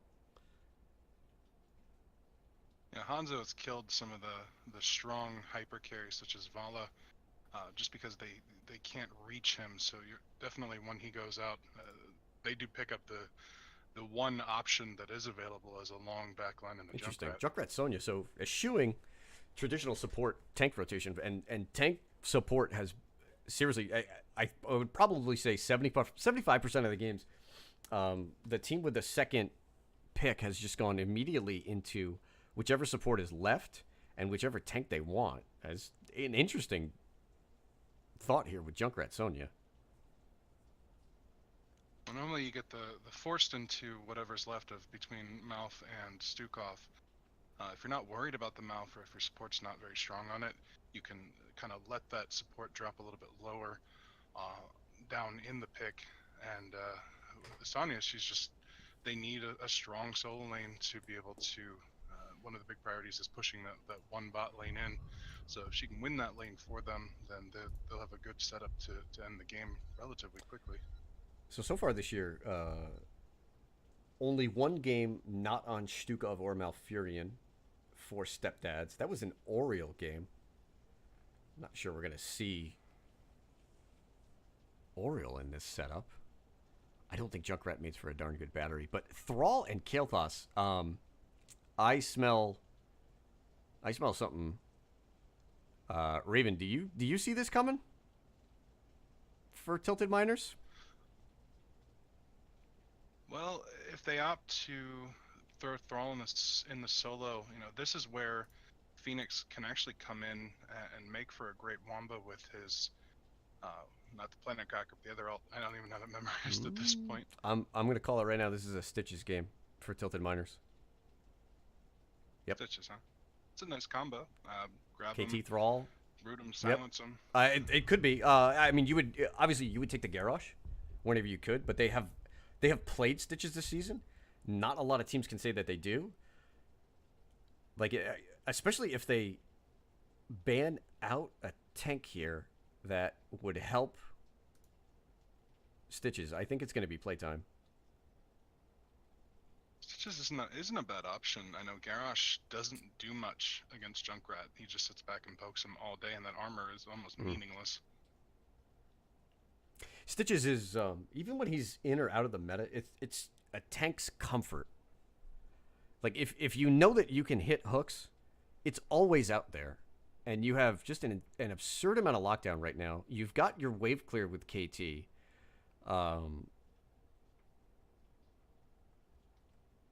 It might not be Thrall in the solo lane. Might not. The Johanna removal. That, to me, signals the intent to go with a Garrosh. Or at least keep it available. I imagine they... Oh, never mind. I was going to say, I would imagine they would respond with a Garrosh ban, but they're going to go ahead and opt to take away the other main top-tier support. They baited that Malfurion ban out for sure simply by not picking it. So the choices were Malf and Garrosh. We'll see where Stepdads want to go here. I don't know. I'm banking on that Stitches. I think it'd be cool. I don't know. I haven't had a Stitches game yet. Well, Stepdads can hold their support for last now. I'm curious as to what their tank and other DPS is going to look like. It would be a mistake here to pick a cleanseless support in general, let alone, I agree with you. You can hold it for sure. You have to have a cleanse.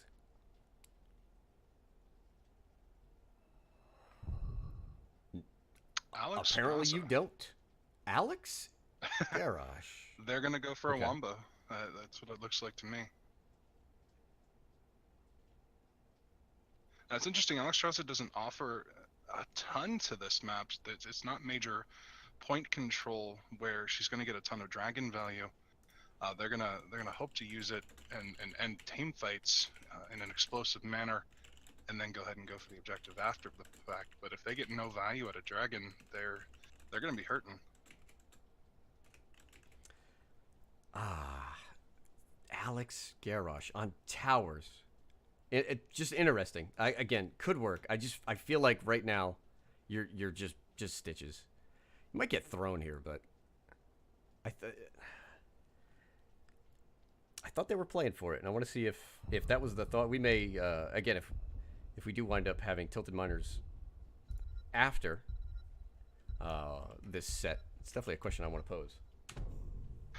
Stitches Diva. We talked about it in the keys. Like, they played different heroes. Diva works fantastically well into Garrosh. Again, pending player skill, but you've got hooks. And now your Junkrat and your Alex are going to have a really hard time coming out any sort of hook play. Sonya struggles against it as well. And the other side of it is, even if you catch a Garrosh with a Stukov silence, every one of those heroes is going to struggle into it. There's no cleanse on the board. Stepdad's, they might play this pick out, and I'm not sure there's an easy answer in this situation. I almost think you actually just go Abathur if you have it and try to play the map. Well, they have the poke. They have the finish potential with the Sonya. I'm trying to think. I would like to see maybe a mage from them, just because there's a little bit of a front line on the other team. Having a little bit of damage out there Like might a help some. Falstad? Oh, they go. Okay. What a wild draft, man. Last 3 picks: Stitches, Diva, Zarya. I've had none of those thus far. All right, I absolutely dig it, man.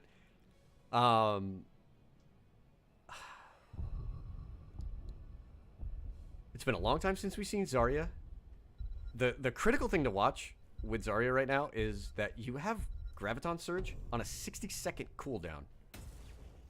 You can get a Grav Surge in between objective phases. If you're playing, again, for that wombo, you've got a short cooldown on Zarya, on Garrosh, and you've got good follow-up if you've got your Sonya in the area, with just trying to hit that Rat Spear. I don't know who to favor here. On the side of Tilted Miners, they have a much harder type of CC in the Thrall. All the skill shots and all of their CC, so it's going to be more difficult. But if they are able to grab someone and delete them, that gives them a substantial advantage. However, I would favor Stepdads here purely because of the wombo potential. Okay. That will hinge on their front line standing in the way of the hooks and then being able to walk out and not get deleted themselves.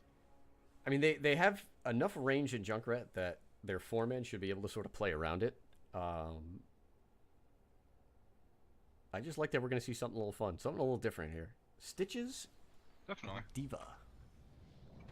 All right. Prepare yourself. We'll start over on the side of Stepdads. Heroes. Dr. Holiday is going to be playing the Alex Strasza. Bacon on the Zarya. Woozy will be playing Junkrat. The Captain Viles will be on Sonya. And Adam SK will be playing the Garrosh. On the opposite side, for Tilted Miners, I just fizzed the Captain, throwing the hooks out on the Stitches. Aiko will be playing the Thrall. Jace on the Diva, R. Wolf on the Kale Thas, and Aruktal will be playing the Stukov. 4, 3, 2, 1. Well, it looks like Stepdads is opting to not fight mid. Probably a good idea, so nobody gets hooked and killed early. Give them the side of Tilted Miners an advantage. 1 hook, 1 miss. I don't know if it counts if nobody's on screen. Oh, we have a bit of cheese going by. I like this idea. They've got bot lane is pretty far away. They've got to time it out well. Woozy there on the Junkrat, just looking already try to prevent that rotation down, but A little bit of a slow response, but the damage is almost had him at three insignificant. almost. I think that was really more about just getting a little bit of an XP lead. Now let's see if I just Fizz can wind up getting some kind of nice hook here. The KT combo's out, so the hook lands on a Garrosh, but he'll be alright. Diva is AFK. Oh, there she goes. A little bit of a different Zarya build too. Maximum charge picked up. I cannot remember the last time I saw maximum charge. Huh. I'm thinking maybe it might help for the survivability of anybody that gets Garrosh hooked. looking Maybe she's playing more of a... looking for the over the wall throw there. It's you know what, it's a play for the long game. It's gonna take a little while to get stacked up. On the flip side, R-Wolf on the Kael'thas going for Mana Addict, so globe competition will be real. A 1-3-3 here early on from Tilted Miners. They're starting to pick up that XP lead. Both teams will hit level 3 at the same time, but Eiko on Thrall, just kind of hanging out here by himself. Stepdad just doesn't care. They're just gonna hard push bot all day. They're leading in that XP battle. There's the collapse on a Sonya, but Vili should be all right. Keep an eye on NMSK here. Can he get the right throw target? There's the stun. He's gunning for Thrall. I think he'll be able to get him here. Yep. The hook comes out, but it is late. No helping hand. First blood claimed by Stepdads, and they will jump ahead on the XP lead and pick up level 4.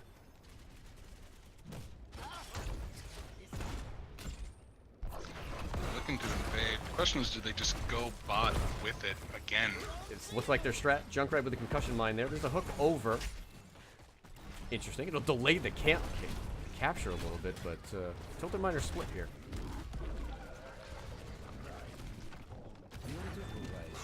Four picked up for Miners as well. This is slam build Stitches, as expected. Tilted doesn't have the ability to dual soak with a single hero like what they have with Sonya, so they're going to get that free push bot until Tilted Miners makes a decision as, are we going to pressure the solo, or are we going to go down and There's defend this? the pre-shield. Really nice play from Bacon. Sonya is going to grab the friendly channel up on top. Eiko on Thrall looking to catch up in experience. Quick shout out to Old Pro in chat there. Dude, you played that Diablo money. Keep doing it. We'll get you that replay tomorrow, boys. Quick Dragon. Why not? The cooldown's up, but that's a immediate dive by Jace. Low health. Oh, and a good hook there from I Just Fizzed. Does Doc Holliday have one more gust out? He does. Adam SK deep in here. He's going to go down. Eiko will wind up picking up the kill. Bacon looking to pick up a little bit more damage, but he eats the Flame Strike. 2 kills. And Tilted Miners. Well, they give up both top channels, but pick up 2 kills and bottom. Traded 2 kills for the 2 towers. In this map, the early shots don't always matter too much because the ability to come back is very strong in the map. The Zarya is just, it's tough to play against. Not just because of the hero's kit, but when it's unexpected, you just have to change your thinking around so much. Your comms become cluttered thinking about her shield. You've always got to start, figure out, is she the target or do we ignore her? There's an unstoppable and a throw. Stitches is in deep here. Alex laying the healing out. Keep an eye on I Just Fizz. There's the hook. Nothing doing. R-Wolf there to follow. It's hard playing against Zarya. Like I said, especially when you're unprepared. Just the game plays out differently. You can see this bottom push here. I mean, not just the towers in the gate, but the walls are gone as well. That's going to pose a problem, particularly going into the second objective phase where we have the bottom channel.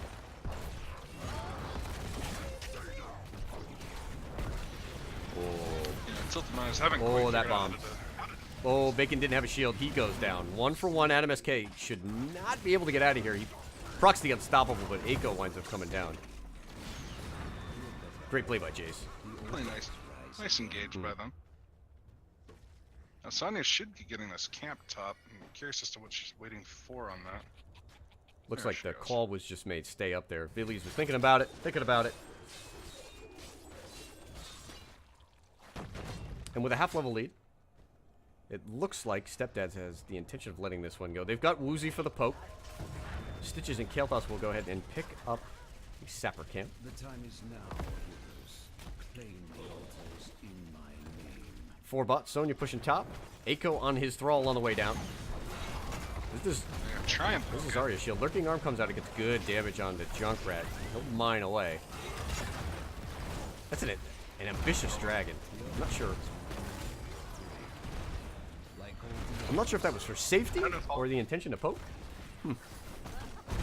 Might be just afraid to not have enough time to throw it out. It's easy to get silenced out of the transformation, let alone all the other CC. Bit of a different build here from Dr. Holiday as he goes with the Life Blossom at level 7. Keep an eye on that darling little flower on the battlefield. It does give a heck of a target for Stitches to hook. Yeah, that's actually the pro build right now. Giving W for what it brings, and then Q to be able to heal up in between fights without eating into your health too much. So Veles and Eiko, the solo laners, have just been sort of trading waves here. 10s are going to be closely contested at the same time. Adam SK has himself a KT. The Lurking Arm comes out to try to provide a little bit of peel, but Kael'thas is gone. Adam SK really, he sniffed that out. I think the second that Stitches showed himself mid, Stepdad stepped up, picked themselves up a kill, and now both teams are on level 10. D.Va doesn't offer them much as a tank, so if Stitches is off on his own for whatever reason, Stepdad's is going to be able to take full advantage of his absence. Well, the wave clear with the slam build is there, but again, if you don't, you're relying on D.Va to just be able to Q away. Adam SK is going to taunt the Stitches. There is the spear. I just fizzed his body blocked in. Well played by Stepdads. Taking a quick peek at our level 10 talents. Oh, do we have it? Oh, Expulsion Zone. Not going with Grab Surge. I was really hoping for it. Leap Sonya, though. So not so much looking for the Wombo, they're just looking to secure these points with all of the abilities that they have. I'm surprised it's on a 60-second cooldown. Grab Surge is so good with the taunt. I'm not disappointed at all in Stepdad's play. I think we were just hoping for the big Wombo. Here's a throw onto the D.Va. She has a bomb. Expulsion Zone. And Cleansing Flame. That is 3 heroics used. D.Va uses the bomb, and there's the hook on the backside. Oh, I just fizzed, just gorged Zarya. She's going for a little bit of a ride. Arwolf is there. Misses the stun. But with no Cleansing Flame, I don't think Zarya is going to be able to get out of there. Riptire comes out. The channel disrupted by Jace. Watch the hook here. Garrosh grabbed. Unstoppable, and there is the concussion mine. Under big threat there. Jace with the chase down. This is why D.Va works really well in the Garrosh. She's going to wind up picking up this kill here. Great plays from Jace. Yeah, it wouldn't have made a huge bit of difference with the cancel on the Riptire. It's very unfortunate. The teams, you can see it, are starting to pick up on how to deal with Riptire. Just if you've got a hero that can just all in to disrupt the channel, it's going to have that desired effect. Stepdads with a little bit of a bobble here. 6-4 in terms of kills. So we did see Gorge. We see massive shove as well. Phoenix. D.Va going into the tap. Hook missing and Earthquake for Thrall. 32-28 in terms of shots. Level 13 will be picked up here momentarily. Adam SK looking to pick a fight beforehand. He re-pops. Finds himself the KT. Well played. Curious as to the alt choices. Earthquake, as opposed to Sunder here, they don't have a huge amount of blow-up potential, unless I mean, I guess if you Ruck in big trouble here. He's bodied in.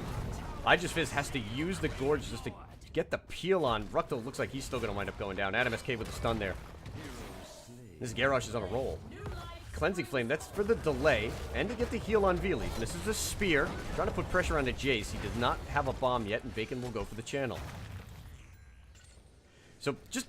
Should be a fair absolutely, and the pressure in terms of shots is going to start building up here. The one thing that always surprises me about Earthquake, just getting back to your previous point, is that Sunder is yet another way to just instantly delete Riptire. And I've seen Thrall played into Junkrat 3 times now, and it's always been Earthquake. Adam SK misses the combo there. Diva will have a bomb momentarily with a little bit of auto attack. That's a lot of damage on to the Alex Strauss. She's trying to use the speed to get away. There goes Sunder. Echo on the back line. He winds up getting leapt onto. The bomb is going to zone everybody out. Arwolf on the back line trying to get the escape. Meanwhile, Garrosh and Junkrat in big trouble. Into the fray used. Does not save the Junkrat. NMSK with the taunt. Garrosh will go down. Cannot pick up the kill on Thrall. 3 kills for none. 4 kills for none. Jace with the snipe. That's Zarya snipe. Baby. Well, that gives miners an advantage to be able to actually counter push the spot They lane can finally. absolutely take this. Stepdad's had a great run there. 10-7. This is a bit of a bloodbath. But Tilted Miners there. Winds up picking up 4 kills. I gotta commend Jace on this Diva. He's been making the difference here post 10.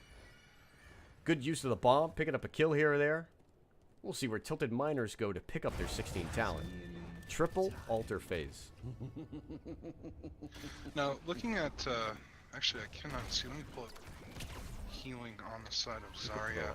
Zarya is actually shielded for 22,000 in addition to the 25,000 of Alexstrasza, so the extra support value that she provides is helping to keep them alive in a lot of these team fights. They've just struggled to keep up their combos over the long run. They've been getting aggressive. They want that bottom tower so badly, and it's costed them 2 team fights there. So right now, Tilted Miners are going to be free to pick up 2 of these bell towers. Does he gorge? He does. Leap. Cleansing Flame, Expulsion Zone, and Fizz is in big trouble. The massive shove comes out. Garrosh gets the throw. Wow, Stitches goes down. Jace looking for the peel.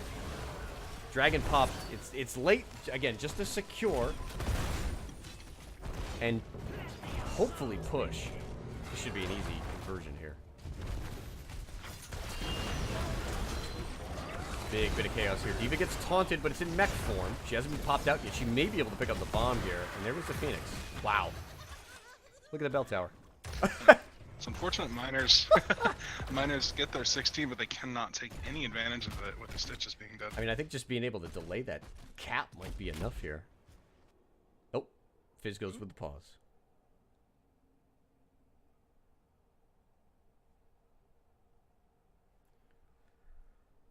All right, so we've got a little bit of a break here. Technical issues on Tilted Miner's side. Jump on over. Fizz just needs 1 sec. We'll just hold it on the screen here right now. You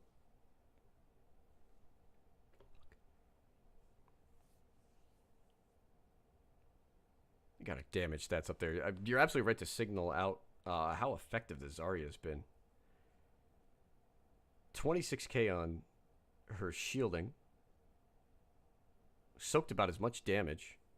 Hold on 1 second. Let's make sure that these teams know. Let us count down, please.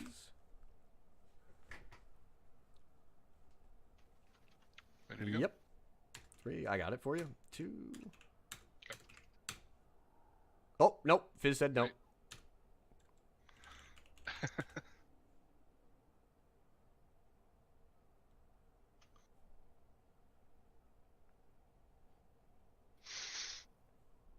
False start there. Keyboard mouse stopped working. Yeah, that's a problem. All right. Everybody's ready. Let's do this again. 3, 2. And we're back in game. Heroes, I have opened a tunnel near our core that leads to the battlegrounds. So with the 13th minute popping in there, the shortcut to mid is opened up. Stepdads, despite being down 16 here, are looking for the Diva. The bomb is ready, but Baby Diva's going to be in big trouble. At MSK with the throw to try to get out of there. Oh, and Zarya on the back line. Too much zoning with the Earthquake. Another kill picked up. 4 miners. 11-8 in terms of kills. Big hook. There's the Gorge. Garrosh going for a ride.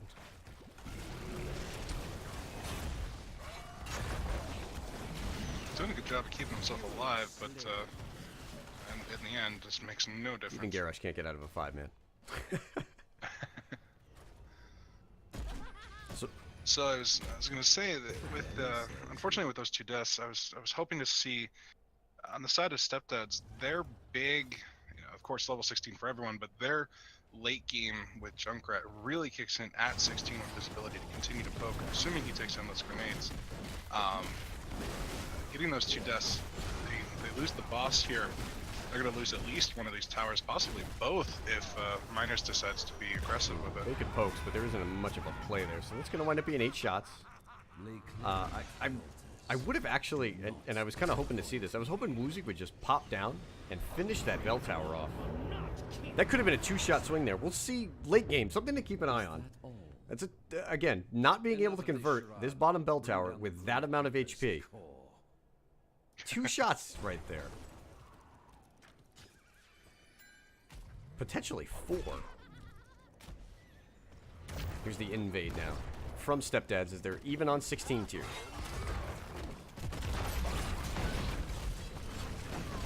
Baby Diva getting leapt on. Throw with the bomb. The taunt going out as well. Bacon is going to be under big pressure here. So the Rip Tower comes out. That is a huge chunk of HP. But Zarya is going to wind up going down here. On the backside, Jace in big trouble on the Diva. Can he wind up picking up extra mech? I don't think Dr. Holiday is going to let that happen. Diva goes down. No, what's killing Stepdads here is their lack of patience. They're throwing everything on Diva. In mech form. Yeah. Yeah, and get no value. Well, the 1-for-1 was not what they needed there. They'll take Bell Tower now. 16 to 12 in terms of shots. And they've been very, very quick on the Alexstrasza Dragon Queen trigger.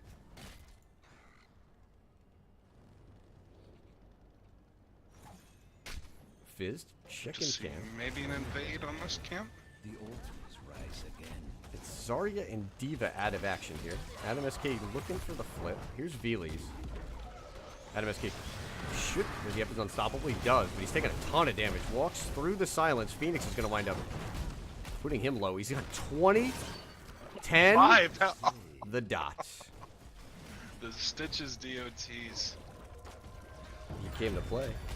That is going to throw this bell tower right back over to Tilted Miners. Activate them now. Thinking about delaying it. Do they have enough time to delay? I think Jace wants it. Nope. Yes? No? They don't have much of an opportunity to really delay. Their poke is very limited compared to the side of And they do give up the Stepdads. poke here. Oh, they're just going to back out entirely. Alright. At the very least, for the Stepdads, it is one less shot than it should have been. Yeah, this bottom bell tower, I wish I had the opportunity to play to try to figure out how the shots wound up working. So, This tower shall serve. if you consider what happened over boss, if you consider that a lost shot on the side of Stepdads for not converting that bottom bell tower, that's a 2-shot right there. 2-shot swing. That's another 2-shot swing that sort of evens everything out with Tilted Miners not being able to cap that bottom bell tower back. In the end, 13 to 12 in terms of shots, and this is going to move right into the late game. Miners very close to 20, about a quarter of a level away. Yeah, that 2-level lead is really the major factor right now. Oh, and there's a leap by Sonya. They're going ahead and they want to pick that fight. That Diva Bomb comes out. Cleansing Flame used as well. Riptire trying to find some value. Veely's seeing if he can wind up getting some value. There's a little bit of a spin. That bell tower is going to cause a big problem. Dr. Holiday does not have Dragon Queen, and Veely's slow to get out of the Earthquake. There's the hook by Fizz. Ooh. Stitches goes down. I think that wing buffet kill might have just came through. Adam SK is looking for a flip here. He needs the unstoppable if he's going to be able to get out. Picks up a shield. Getting some incredible Junkrat value. The altars are rising. Well played by Woozy. Do get ready. They almost convert bottom bell tower. They've got time. Is this another situation where they're not going to convert it? Bacon moving on up. No stitches. With all the ults down, level 20 is almost meaningless for They Tilted should be able to Miners. poke it out between Zarya and Junkrat. There's the flip. Again, Mech Diva. And Mech Diva gets taunted in the expulsion zone. Woozy on the back line almost dying to lurking arm. Woozy goes down. That's it for this team fight. Do not keep his cronies. That's got to be the third time in a row we've seen taunt and expulsion zone on a Diva mech. Adam SK looking for the delay. He Did she use her? doesn't get the delay. Diva has a bomb. Did she use her self-destruct during that? I mean, you could've do. sworn I I thought. mean, you get it back almost instantly when you get late game, especially at 20 there. Oh, KT gets Oh, she got thrown. stunned out of The it. bomb There it is. late. It's not going to get much value there. Garrosh on the wrong side of things. Riptar comes out trying to save him. He's got about 300 hit points left, but Jace wants to go in for it here. Veles now is stuck. Expulsion zone is out. This is a 5v4. Kael'thas is gone. Ruckle under immense pressure. Veles winds up picking up the kill. Cleansing Flame trying to keep Stepdad's alive. Thrall is gone. Baby Diva, not long for the world. 4 kills. Down 20. Oh, boy. Did Stepdad just win the game on that? That's cap 6 and boss is up. I think if they move their butts, oh, they're capping this. They're capping the Samper camp. Go to boss, boys. Well, this puts pressure while they run the boss. But the or they cap mid. Okay. 10-6. So it'll drop it down to 2. All right. I was hoping they went for boss first and then wound up working bottom lanes because they could have put pressure with top camp and then maybe even mid forward. See, they can just rotate to mid now, though. Miners can't do anything about it. 2 shots. We'll keep an eye on Kael'thas here on the bottom. Does he have enough to clean this? His damage is so slow. He's going to stop the sappers, but they're not going to be able to defend mid. Needed that double flame strike. Zarya winds up getting hooked in, but she's got the unstoppable on the shield. Expulsion zone comes out, looking to just secure this. Bacon does not have a shield right now. The taunt goes out onto Stukov. Earthquake goes down. This is big trouble here. There's one shot. Another shot goes out. This is game. Stitch is gone. There's shot number 2. Wow. Stepdads with the late game plays. Wow. They definitely had a late game comp. If you take a look at the damage once you get to the score screen, Junkrat got insane value. We're gonna throw up our match summary there. Junkrat with 35k more damage than anybody else in the game. And what an odd imbalance in stats. Garrosh 1-7, Zarya 5-7, but Dr. Holloway at the backline winds up staying alive as long as possible. You know, we might have criticized a little bit. We were wondering, you know, were those anxious dragons and eager cleansing flames? But him being able to stay alive was critical to that series of late game plays. Yeah, the front line basically said, we're gonna throw ourselves at you, let our back line just tear you apart, and that's what they did. You know, the one thing we were talking about there, in sort of the mid parts of that game, just being a little critical of Stepdads with that combo. They were going all in on the mech, taunt and expulsion zone for the mech. But when that was away on cooldown, their team fighting was outstanding. Yeah, once they forced out the mech, assuming they didn't take a bunch of damage from it, it took away a lot of the damage potential from Tilted Miners. You know, if they were going for some kind of a wombo with Earthquake, you know, that was no longer there. So Earthquake, aside from the ability to either peel or shut down a retreat, without that, Thrall's ult had virtually no value that entire game. It's definitely that ult is definitely designed to help with Stitches and help with Gorge, but it might have been a little bit of overkill. I just personally like Sundering. I'm just a fan of it in general. But it is a little bit easy to pick on it when you don't see it get too much value. Well, Sunder is a playmaker. You can secure kills with it. You can disrupt the entire enemy team with it. Earthquake is a nuisance, but it's unless you need to be leaving ASAP, it's not doing much to you. It's just making it so you're not going anywhere. You also had you had a lot of self cleanses on the front line. Keep in mind that Zarya talents into the unstoppable shield. Garrosh, obviously, everybody knows at 4, Indomitable is the pick. And then he can throw one of his backlines out of the Earthquake as well. So there's 3 people that are out, and then Junkrat mines himself out. So there's 4. You're right. Earthquake, they had plenty of opportunity to just get away from the Earthquake. I was just impressed by Stepdads because where they had a plan in that game. Take the Zarya, push bottom, executed it very well. And, well, again, we did sort of wonder what's the plan of attack there in the middle of the game from like 10 to like 16. They were exceptional in the chaos in that late game. Exceptional. They wound up making sure that Riptire did not get broken for the channel. And Dr. Holiday and Alex keeping everybody alive. Yeah, they hung on just long enough. Once they hit 16, Junkrat came online and just demolished them. Oh, yes, he did. The Tilted could not do anything about his damage because the only engage they had was the hook, and if you can't hook Junkrat, he could care less about you. All right. If you're just joining us, we are about to head into Game 2.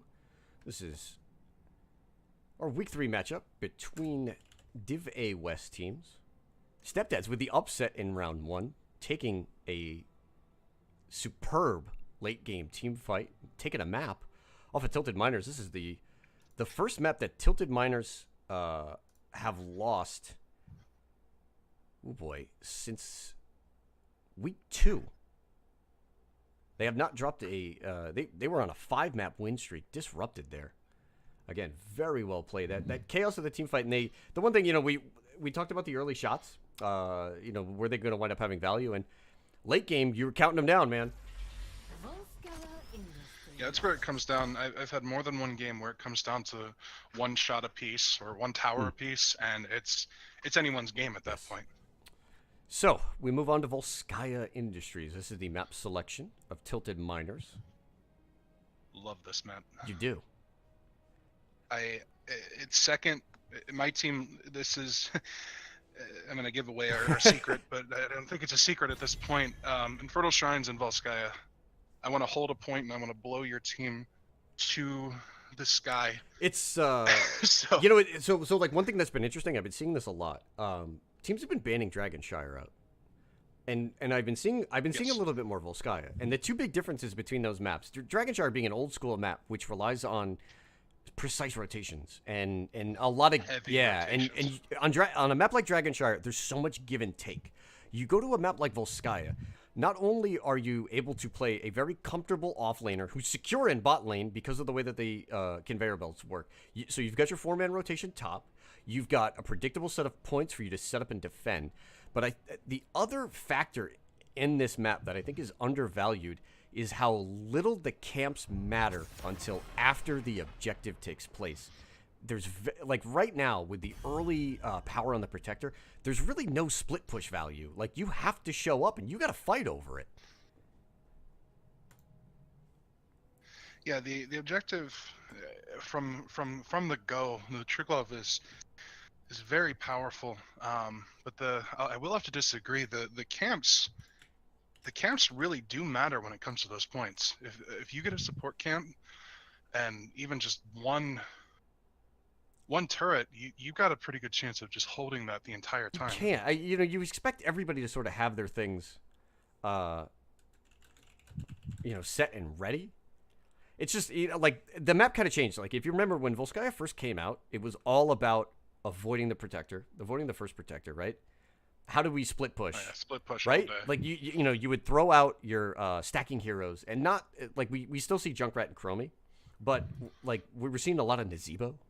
We're seeing, like, Asmodan strats, and then it's become an early game map. It's totally changed, and I think it actually has wound up being a simpler map after the changes. Definitely. Thrall and Garrosh, the bands. The Thrall ban. No love for the orcs today, I see. Maybe they want to pick up the Sylvanas. Maybe they're going for the other war chief.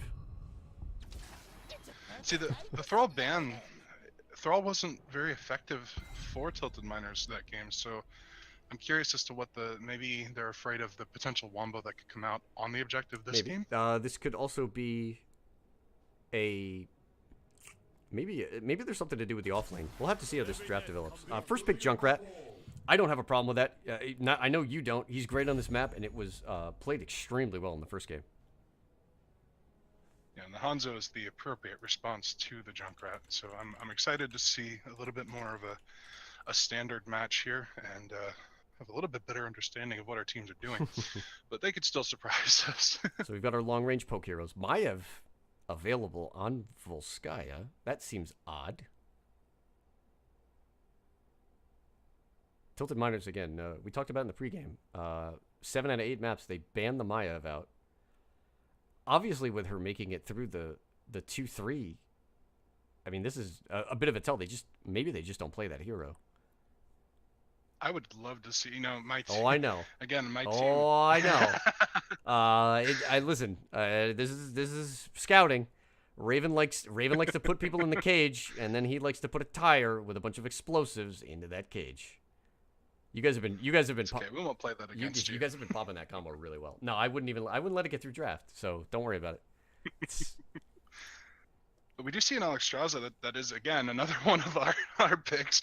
I'm almost excited to see if maybe they're gonna take our comp, but I'm not a fan of an early Alexstrasza as much as I am a fan of the character on the map. I think you can hold it. So when you look at the Thrall and the Garrosh bands, you're looking at respect bands. Maybe that's in the back of Stepdad's head. Maybe they wanted the Alex that bad they didn't want to get it banned out.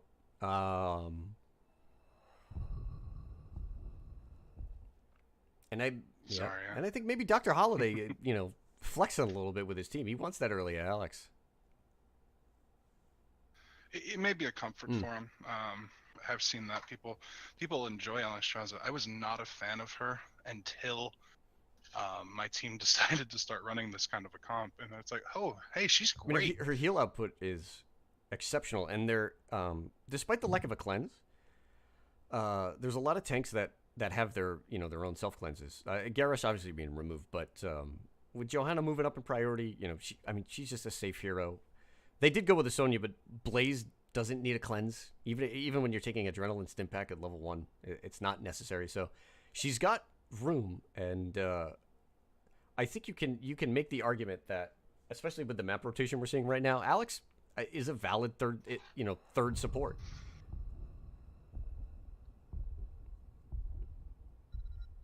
Nothing but respect bands. And they okay. So my Evan Stukov is scary. So I would imagine that's a great ban for them. Surprised that she even made it to that second ban. Tyrael Blaze, okay. This is another popular rotation. I think I've seen my co-caster pick this one quite a bit. It's a great rotation. But to me, this also makes me wonder what this last pick is going to be for miners. They've got room to maybe pick up some kind of wombo. What do you want to see with 40 seconds left here from Stepdads? Well, they have their backline, they have their support, they have their solo lane, their tank. It's difficult to take a lot of tank, like ETC, things into Tyrael. Anything, their wombo, if they had a wombo, Tyrael is going to shut that down. Dibbles is still up. Yeah, and he can, if he sees it quick enough, he can charge into the Tyrael, turn the sync down off, and then pop his ult. So, and they go Nubarak and Tychus. Okay, these are two very interesting drafts. We've seen some heroes that it just normally aren't. I mean, they're not in the meta, but they have a place. So I'm gonna be me for a second. I want to see a Kerrigan last pick here, but I want to talk about the Nubarak. I don't understand quite why. I guess you can. I know last season we had some issues with Sank being web wrapped. The worry for Nubarak is that's a Hanzo. You're basically asking for, okay, maybe they smelled the Kilthos. I don't know, but Hanzo will have a field day against him. But this is an interesting sort of all-in comp, right? Junkrat has his range. you saw last game, Veely's went with a Leap Sonya. You know Doc Holliday will Cleansing Flame on in. So maybe it's a question of, are you going to trade Sanct for Tychus's damage? And if you do, we're coming for you. Well, once Anubarak and Sonya are in, they're in. You know, their Cleansing Flame's going to have to come out, and they're going to have to do damage quickly, or else they're done. Everything about Junkrat and his ult, Tychus and his cooldowns, it fizzles out really quick, and then there's no real follow-up. So if they can get on the backline and erase Kel'Thas and or Hanzo or Stukov, you know, they have the ability. But with the Sank, Tilted Miners has the ability to re-engage on Stepdads and just destroy them. I mean, everybody but Alex has an interrupt for Sanct. That's something to keep an eye on. Might have to put a couple of check marks here on the notebook to see how many times this one is able to be popped off. All right, game 2. Here we go. Tilted Miners, their win streak upset. Now looking to see if they can claw back and pick up a point against Stepdads. Here on the left side of the map, Arwolf once again on the Kael'thas. I just fizzed, playing the Blaze. Jace on the Tyrael, maybe a little bit of a tank offlane switch here. Ruktal, once again, on the Stukov. Eiko will be playing the Hanzo. And for Stepdads, looking to pick up the domination. Adam SK will be playing the Anubarak. Veely's the captain on Sonya. Woozy, once again on the Junkrat. Dr. Holliday, again on the Alex. Getting a couple of comforts in there. And Bacon will be playing Tychus. So we see the Regen Master immediately for Anubarak. I like that pivot.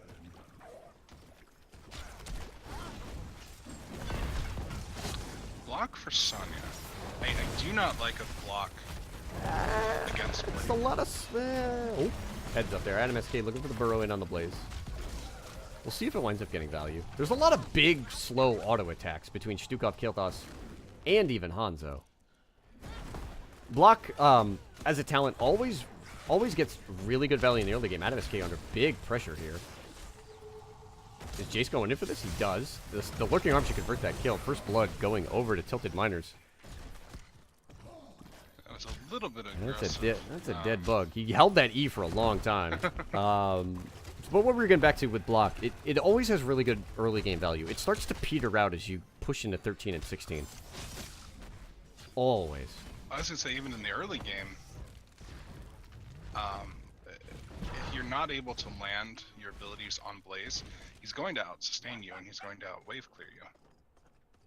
Especially once level 7 comes around. The Veely's will jump up on the casters. Oh, Falendrith. Falendrith, one of our new casters, by the way, throwing out the host. I appreciate it. If you are one of Fal's viewers, welcome. This is Div A West. We are in the second game of our set. The first game, Stepdads took a late game team fight on Towers of Doom. They're going up against the Tilted Miners. Having a little bit of a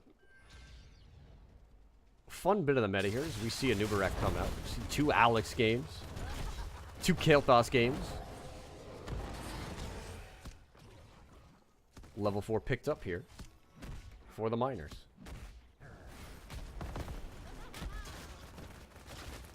Double Q build on Hanzo.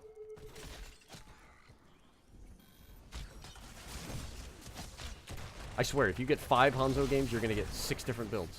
I don't know how, but that's just what's going to happen. Every Hanzo game has been a different build. Every single one I've had is wild. I don't know if that's a strength of the hero or just the fact that nobody can make up their goddamn minds. Prepare to begin field testing. Both teams get to level 5. Veely's with a little bit of push against Fizzed here. He'll have access to the conveyor belt, and he'll be able to jump up if he holds it. Both teams grab their back camps. Just a quick position change here. Taking a look at the Tyrael in the top lane. Jace played the D.Va in the last game. Fizz played the Stitches, so they are switching roles, you know, between their offlaner and their main tank. And wow. Very dead Kael'thas. Adam SK with the dive. That's what I was talking about. they get on their backline, the backline's not going to live very long. I mean, he was going so quickly, I didn't even get the camera over there. Well played. 1-1 in terms of kills. The XP lead still in favor right now of Tilted Miners. A little bit of pressure here coming out from the Hanzo. Bacon in a bit of trouble. He'll slide out there. Adam SK on the back line here. Aiko is going to look for the wall to take the jump over. He should have it, but he can hold. Meanwhile, Veely's Ilya's going to go ahead and keep the point. Tilted Miners cleaned up the enemy top camp. They're going to have a little bit of push going in there. Wow. And Adam SK, another dive. He hits the E onto Ruktal Stukov. He does not have a path back in. Doc Holiday does pop the Dragon Queen. Adam SK using the conveyor belt to swing on back around 55% and ticking up. This is an okay Dragon. Unfortunately, it's down now, and Miners can just go ahead and re-engage. Now, they are up 7s too, so they're going to push Stepdads off. I'm not sure how Stepdads re-engages back onto them. Well, especially without an maneuver. oh boy. Ooh, that was 15 HP after that bomb went off. Big jet propulsion there from Fizzed. And the lockdown almost claims the bug. They did wind up picking 96%, so we can expect overtime here. Sonya, in the meantime, winds up pushing top out. See, they could go all in on it. I wouldn't like to see. Well, there's that, all right. So you have a it's very you have a turret dangerous. camp on Blaze. I would imagine he pops that at about 75%. Tyrael right now is on the bottom, so he gives up positioning, even though he can swing up very quickly. Here he comes. Jace on the way in. I just Fizz under huge pressure here. He's going to go down immediately. The damage from both Veely's and the stun lock from Adam SK on the bug. He does not have the E out. There's the shield, the silence. Hanzo converts the kill. Both teams lose their tank. And ultimately, Miners actually wind up picking up the first Triglav Protector. Back and forth there. Adam SK, in limited engagements, the burrow in, thumbs up. But in these 5v5 team fights, he is getting shredded and punished. Yeah, and once he goes down, there is no front line. Sonya has some tankiness, but there's much more self-sustain on the side of Tilted Miners. Bacon taking a big shot there. He's got to be careful here. One big flame strike. We got mid towers and top towers. There's a little bit of time, but not very much. It's going to wind up turning into a 1-level lead and level 10. Little zoning.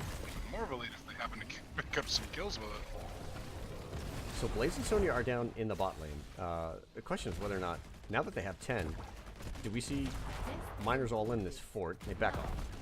Combustion on Blaze. And Judgment. Shove, Phoenix, Dragon Arrow. I don't know if they planned this, but this is just an angry set of ultimates.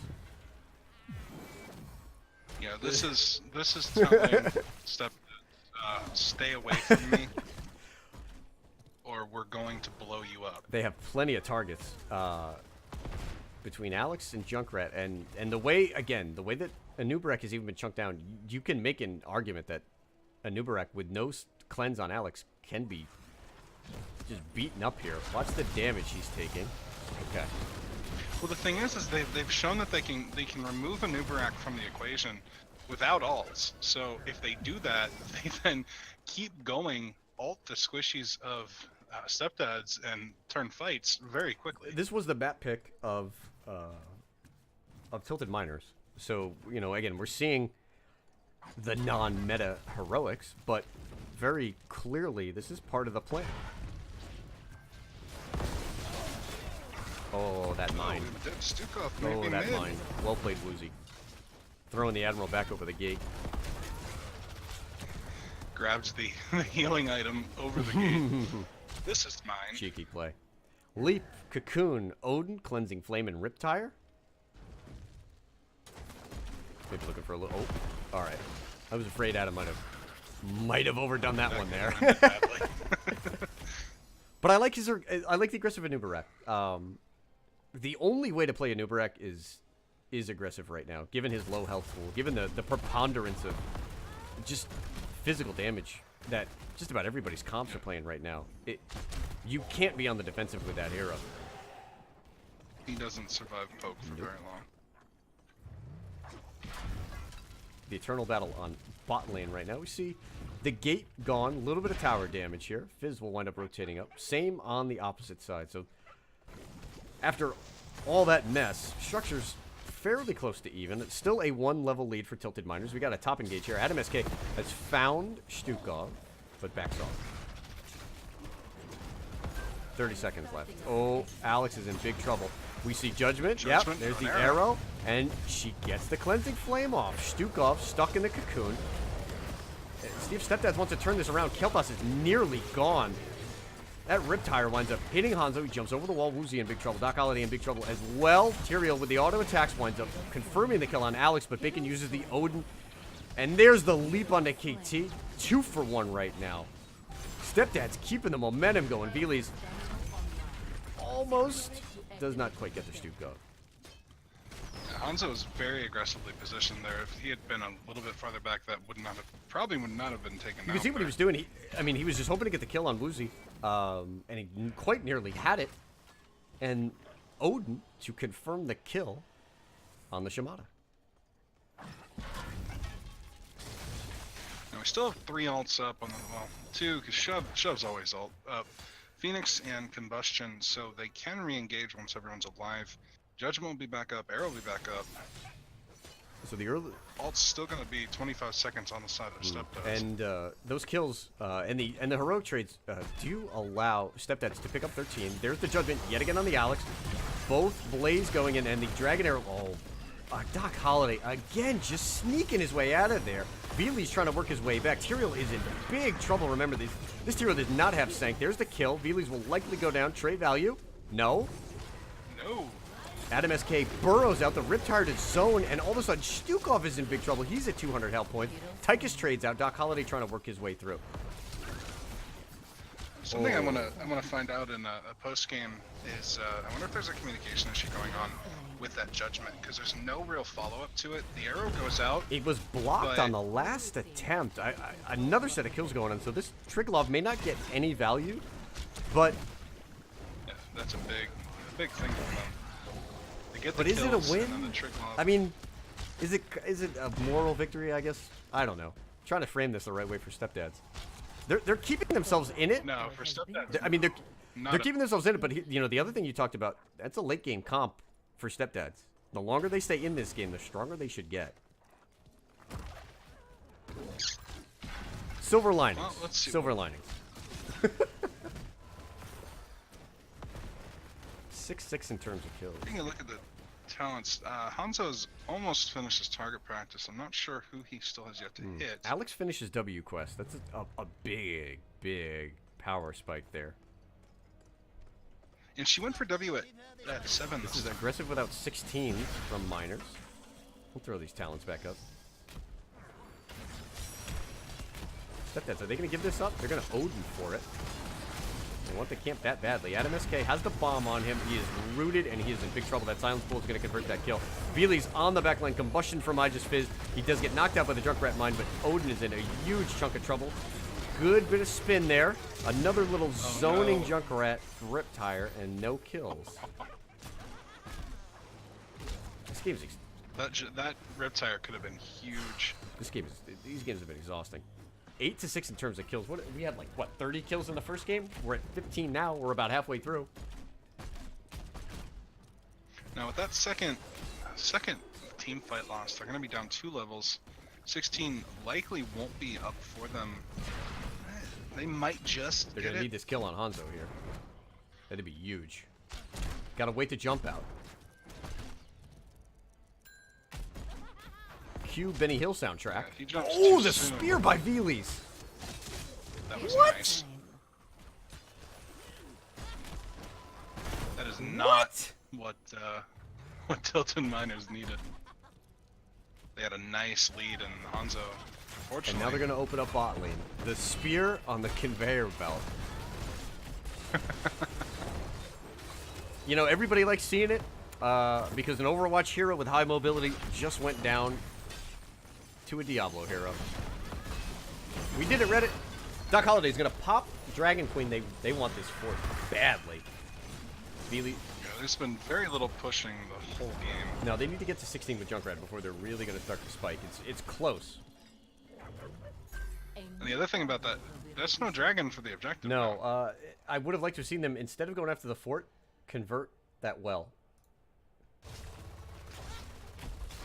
Well, both sides have their well, so neither side has an advantage in those terms. Right now. Unless... Fi- even if they just pop the well and back up, that's a win for them. They have more than enough time. There They you have go. more than enough time. Between Blaze Hunter and Kael'thas, it's just above average siege damage. Take control of it. They're going to put Blaze back on the point. Tyrael stays. Now, if they get the They better. fort, that gives them the capability to just chase off the point. Oh, Bailey's is looking for a big spear. 16 is picked up for Stepdads. All heroics are on the board. We'll check on the Alex. Dragon Queen has 80 seconds left. The lack of Dragon Queen is a major issue, however, There's the Judgment. Anubarak gets deleted. Combustion's out. Bailey's with just a hop to try to get a little bit of stun and damage. That's one kill. It looks like Tychus isn't long for this world, but Blaze at the back is one auto attack away. And there's another kill. Sonya, Anubarak, and Tychus go down. Doc Holliday is certainly next. No fort to retreat behind. Woozy trying to get out of there. Woozy's even dead. That's what There's I was the ace. saying. Once that fort's down, they can be aggressive. Stepdad's rotated 5 people up top, and it took them way too long to wind up getting down to the bot lane. They wound up trading, what, a fort clear, or excuse me, a Merc camp clear for a fort, and this is going to cost them. This should be key. This could cost them a keep at least. It's, Honestly, if I was Tilted Miners, I'd have someone mid, soaking mid I too. think they want the game. That's what I mean. Get themselves 20 going into the Trigloff. I think And this is my concern about Anubarak. He's just, I don't like him as a tank unless you have. This isn't even as all in as it could be. You know, like a Kerrigan, a Genji, something that's going to follow you in and take pressure off of the Anubarak, because he's in there and he's just eating everything. a little bit of gamesmanship here from Tilted Miners, man. This is their map pick. They're just kind of juggling heroes around. One thing that we haven't really talked about yet is they've controlled the turrets, and they've had just more items for these fights on the point. The Rukdal right now on the Stukov is holding the turret.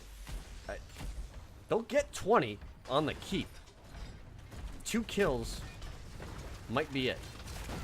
There's the all-in on the Tychus, all-in on the back line, the reverse there from Stepdad. Nubarek is going down with the trigger left. That's way too much. Way too much damage. The Drift Propulsion comes out. Fizz missed. The first kill is gone. Sonya is completely zoned out. And now Tilted Miners, they're going to go to work on the keep. Triglov at half health. Odin popped.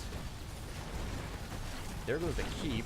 So they have the tools to handle the defense of the Trigloff with the Tychus and the resets on the Junkrat. They gears. only have Cleansing Flame and Riptire. Miners want it. Remember, they don't have Sanct on the core. Oh, early Riptire. Bacon. 400 health. Running away. Woozy will defend this. I do not believe they He's can got end here. incredible poke on the back line. You can see Rukdal and Fizz there. Oh, the all-in on the Judgment. So they want to try to... Oh! Judgment on the Tychus is followed up by the KT damage. That's 1 kill.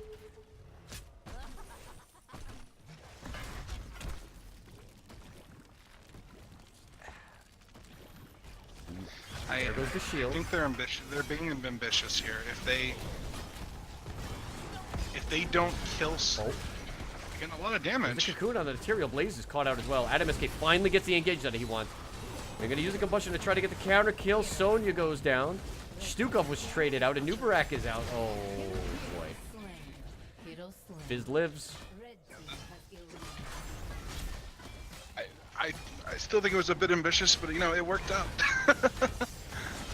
I think, just, taking a quick peek at the map, I think they wanted this game based on the fact that they had no other forts I like that call. Just go for it. You feel pretty good. Akuma with a raid. Thank you, Akuma. Well, there's 7 people jumping on in. Guys, if you're just joining us, we have just concluded the end of this Div A West matchup.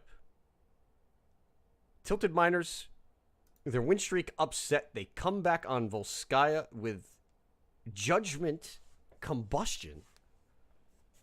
19 kills to 9. Strong play at the end of the game there. That one turned with that final kill onto Bacon. But I think it was very clear that they have been working on this Volskaya comp. Yeah, the Stepdads have been struggling the entire game, and I'm like I said, I'm gonna continue ranting at it. The Nubarak lost them. Could very much have lost them the game by itself. Not that he played, but it didn't do anything for them. It's a risk. It's a risk. They got value out of it in the early game, but much like Kerrigan, in the early game, you get that aggressive value, but as the game wears on, he becomes more and more, or less and less useful as a tank. Oh boy, long fights do not favor a Nubarak. But I'm trying to find a silver line in there. You know what? They went for it. Whatever. You know, like I said, they wound up picking up a map with a little bit of an unconventional play. They wound up going into the Zarya comp, which they executed actually really, really well. I like what they did in the first game. Just try to running it down bot lane. It works. All right, let's see if we can are in lobby for interview. We'll try to get both guys here. I know we got some late viewers. We'll see if we can talk to the teams. Try to go over a little bit of the thought process through both of those matchups. Fun games. 30 kills in the second game here. I want to say maybe 35 in the first. Just a bloodbath. All right, let's see if we can. Hello. Hey, Jalen, what's happening, man? I'm not kind of disappointed. It is what it we is. can tell. Listen, we'll start with the bad, and then we'll for this we'll work on into the good. Tower's a little bit of a struggle for you guys. We saw the draft happening, and we really liked what you guys were doing. With the stitches, with the diva. It just seems like you guys kind of struggled to convert more than one kill, and that definitely seemed to be the problem in the first game. Yeah, I have to agree. Towers isn't our best map. I think it showed there. We don't have much practice on it. I think we were kind of caught off guard by their double soak and 4-bot strat. We talked about it too. If Yeah, you're we didn't know what if to you're do. not ready to play against Zarya, it's just a wild tilt. You've got to I sort of reconfigure what you guys are doing. But before we get to game 2, you guys like the Kael'thas in both games. Early priority on the Stukov. And going so coming off of a defeat like in the first game, right? It comes down to a late game team fight and a lot of that siege damage. How do you guys come back and reset for Volskaya in game 2?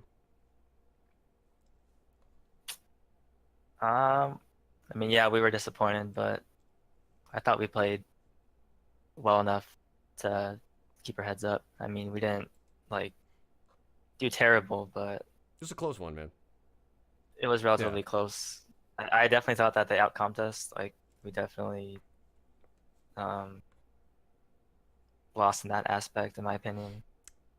But I mean, we still had our moments for Right. sure. Game 2, headed to Volskaya, you guys had a clearly a really good idea about how to work the map, and you came at it with judgment and combustion. Was that planned, yeah. or was that an adaptation on your part? The judgment definitely was planned, but I just felt like we needed a bit more backline damage, so I went with combustion on the fly. I think it worked. You guys wound up picking up 19 kills. I actually got the stats still up here. So you take the draw on that one. Again, we talked a lot about the fact that you guys were on a 5-map roll. So even with a little bit of a bobble, where do you guys feel like you're at right now in Div A West? You've got a couple teams at the top that are undefeated. You guys are in that next group, shown some good things. What is it going to take for you guys to break into that top echelon of A West? For us personally, I feel like our champ pools are hero pools are fairly restricted, and like as opposed to most Mhm. teams, I feel like our draft options aren't like as flexible as the top tier teams. Like watching like Team Freelo versus I forget the name. Adults with Jobs, I think. Adults with Jobs are up there. Like, Also, I had a Blasting Burrows game. They've been on quite a bit of a roll. yeah, it was today, but like we've scrimmed them before, and they just bring out a lot of stuff that we just can't match Maybe yet. It's a right long now. season. It's a long Yeah. season. Raven, questions on your part. I was just wondering on that game one, couple of questions. The Diva, what was the thinking behind that pick in general? Yeah, we don't see Diva Um, often, and it was we played. It was, Yeah, we felt like we were lacking in damage a bit because we put Thrall in the solo lane and we weren't sure what we could do. So we decided that like Diva was a good mix of like bruiser and damage, and yeah, she did decent damage that game. So on top of the fact that it's a really like good pick for us in terms of comfort, and that's pretty much it. Okay, and then were you looking to pair that? I saw the earthquake take on Thrall. Were you looking to pair the Diva bomb with the earthquake? I don't think so. I think that just was a coincidence that it worked out like that. But How do you yeah. feel how do you feel you got value? You know, what if any value do you got out of your earthquakes? It definitely helped peel for the backline a bit. I know we didn't do that too well that game in particular, but Yeah, it's difficult also, to yeah, feel much with Diva and Stitches. So, taking in hindsight, thinking about it now, the Earthquake is a decent peeling option. It's just not a huge engaged tool. So I just wondered if it was planned or if it was something that you guys kind of decided at level 10 to go ahead and go with. yeah, no, I mean definitely if we had more practice on towers, we could have drafted something else, I think. But Towers is a popular map here. yeah, In NGS, I do think I like that you guys were willing to go to Volskaya. I think that, and from what I scouted out a little bit, that and Tomb seem to be your better maps. oh yeah, that's definitely our best Right, and maps. those two maps that are not, again, if you've got two maps that are not frequently played, you're in a good spot there. But yeah, like I said, just that little word of advice: everybody in NGS should always be aware that Infernal is going to get picked a lot, and I would think that Towers would probably be in the next tier of popular maps. I would think. I believe you guys are new here too as well. Coming over from Dorm, and were you guys in Chair League before this? Like, how did you guys come to NGS? We just came together fall semester of Mhm. school, and we just decided to form a HOTS team. Right on. So yeah, most of us are kind of new to the game, but decided to do NGS for more competitive All experience. right, man. Well, you guys are doing good. Div A West especially is a really tough div, and you guys are well in position to get a good playoff seed, and we hope to see you guys later in the season. You got any shout outs? No. All right, good. man. Thank you. All right, you have yourself a good night. Again, thank you for joining us, and All good right. luck going forward. Yeah, thank you. Hello? All right. Veles, what's happening, man? I didn't know if we were going to catch you. Sorry, I had to go get a Not drink. a problem, man. Oh, Fallinger, thank you for the follow, brother. Keep casting. You're doing good work. All right. So, second map on Volskaya, they look like they were just better prepared for that map. That looks like something that you're not too comfortable with, maybe? We were really thrown off by like what their comp did, I think. Mostly. Like the judgment, and the Hanzo was like flanking our back line too, and we just weren't dealing with that really well in the team fights. I Mhm. don't think Did you guys get? they We were. were looking at the Anubarak for a lot of that game. We were everybody sort of knows Anubarak's deficiencies and strengths, but to us it looked like you were maybe caught in between an all-in comp, and maybe you didn't quite get it. Yeah, I think that's one of the things we're struggling with because in comms, um, we had to deal with the Stukov, so I got leaped for Okay. that, and then we also had to deal with the Hanzo, and so we just didn't know who to get on, and we were sort of like splitting our focus. But yeah, I'd say it's fair to say that we were kind of caught in between dive and like It's all poke. right. Like I said, we just talking with your opposite captain there, Fizz.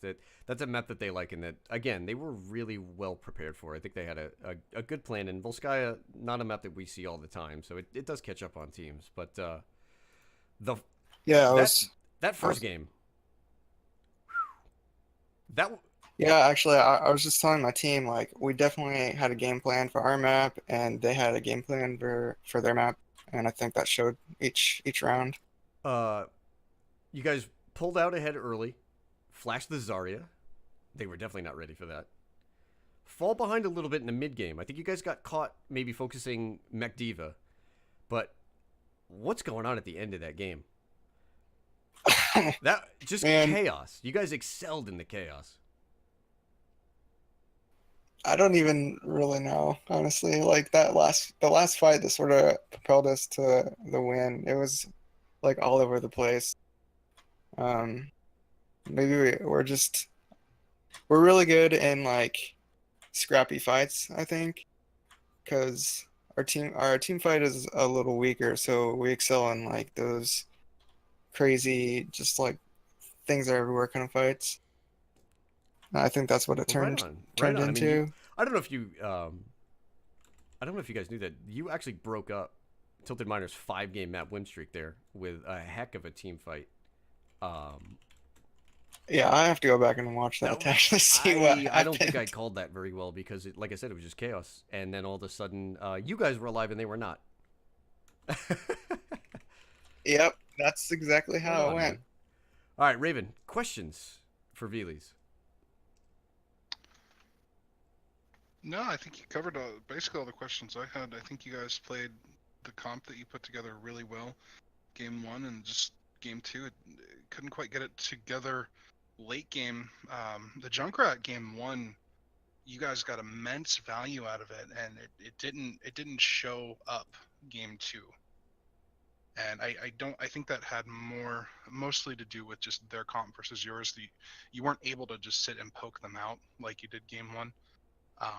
But I would shout out Woozy. He did a fantastic job game one and of making sure all the frontline deaths weren't in vain. Yeah, let City or Woozy or whatever you want to call him. He's Junkrat is like his hero, and he's really good at Oh, him. no, you're absolutely right. Excelled in that first game there. You guys turned a lot of situations that were 1-for-1s into 2-for-1s in your favor. All right, Veles, the floor is yours. You get time for shoutouts, brother.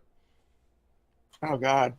Uh, well, how about shout out to my team? I feel like we're gonna turn our season around here with that draw. We're gonna pick up some wins later in the Right on, man.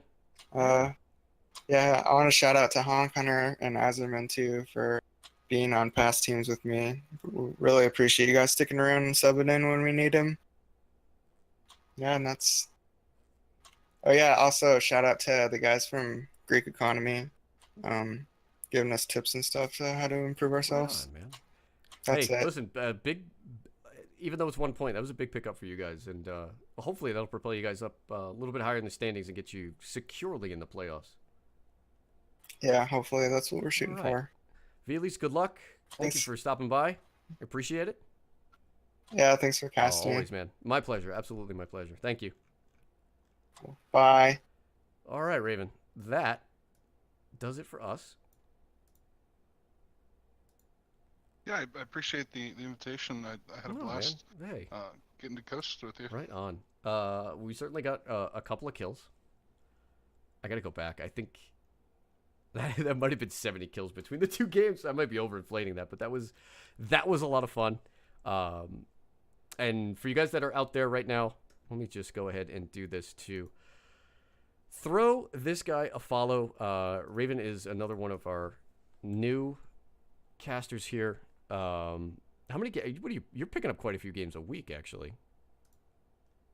Yeah, we actually we split with Sponsor Boy Rory last week, and then game 1 this week. Of course, we got a domination, and we're looking for another domination on Friday. So we're gonna come up from the bottom. We're actually tied for 8th, so we have a run for the playoffs come end season. I should have things to say, but I'm actually in the division with you.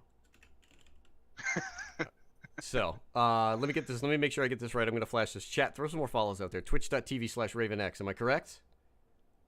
Click. Yep. Thank you All very right. much. Throw Raven some follows. If you guys want to keep following all the NGS action, always be on the lookout for the Nexus Gaming Series community. Every night there is just a litany of games going on. Probably from, God, we go from like 7 to midnight every single night. Right now I'm just flashing my upcoming broadcast. For a little bit of a Friday doubleheader. We'll go Heroic Div and Div C. Sunday, we've got a Heroic Div doubleheader as well. If you're looking to catch up on some past casts, check my YouTube channel on the bottom there. My VODs are always up to date once they wind up going through. But a special shout out to all the follows that came through. Lit City, who is Woozy. Much love. The host from Akuman Falindrith, again. Squid Fingers, I see you out there. Honk Hunter, the follow as well. Going all the way back to Big Beard. This has been a joy. Thank you guys for joining me here in the lecture hall. I am Professor Bobo, and again, a special shout out to my co-caster and former teammate here, Raven X. It's been a blast, All right, Bobo. Hopefully we get to do it again Oh, real we soon. will, buddy. I appreciate it, and you guys have yourselves a good night. Cheers.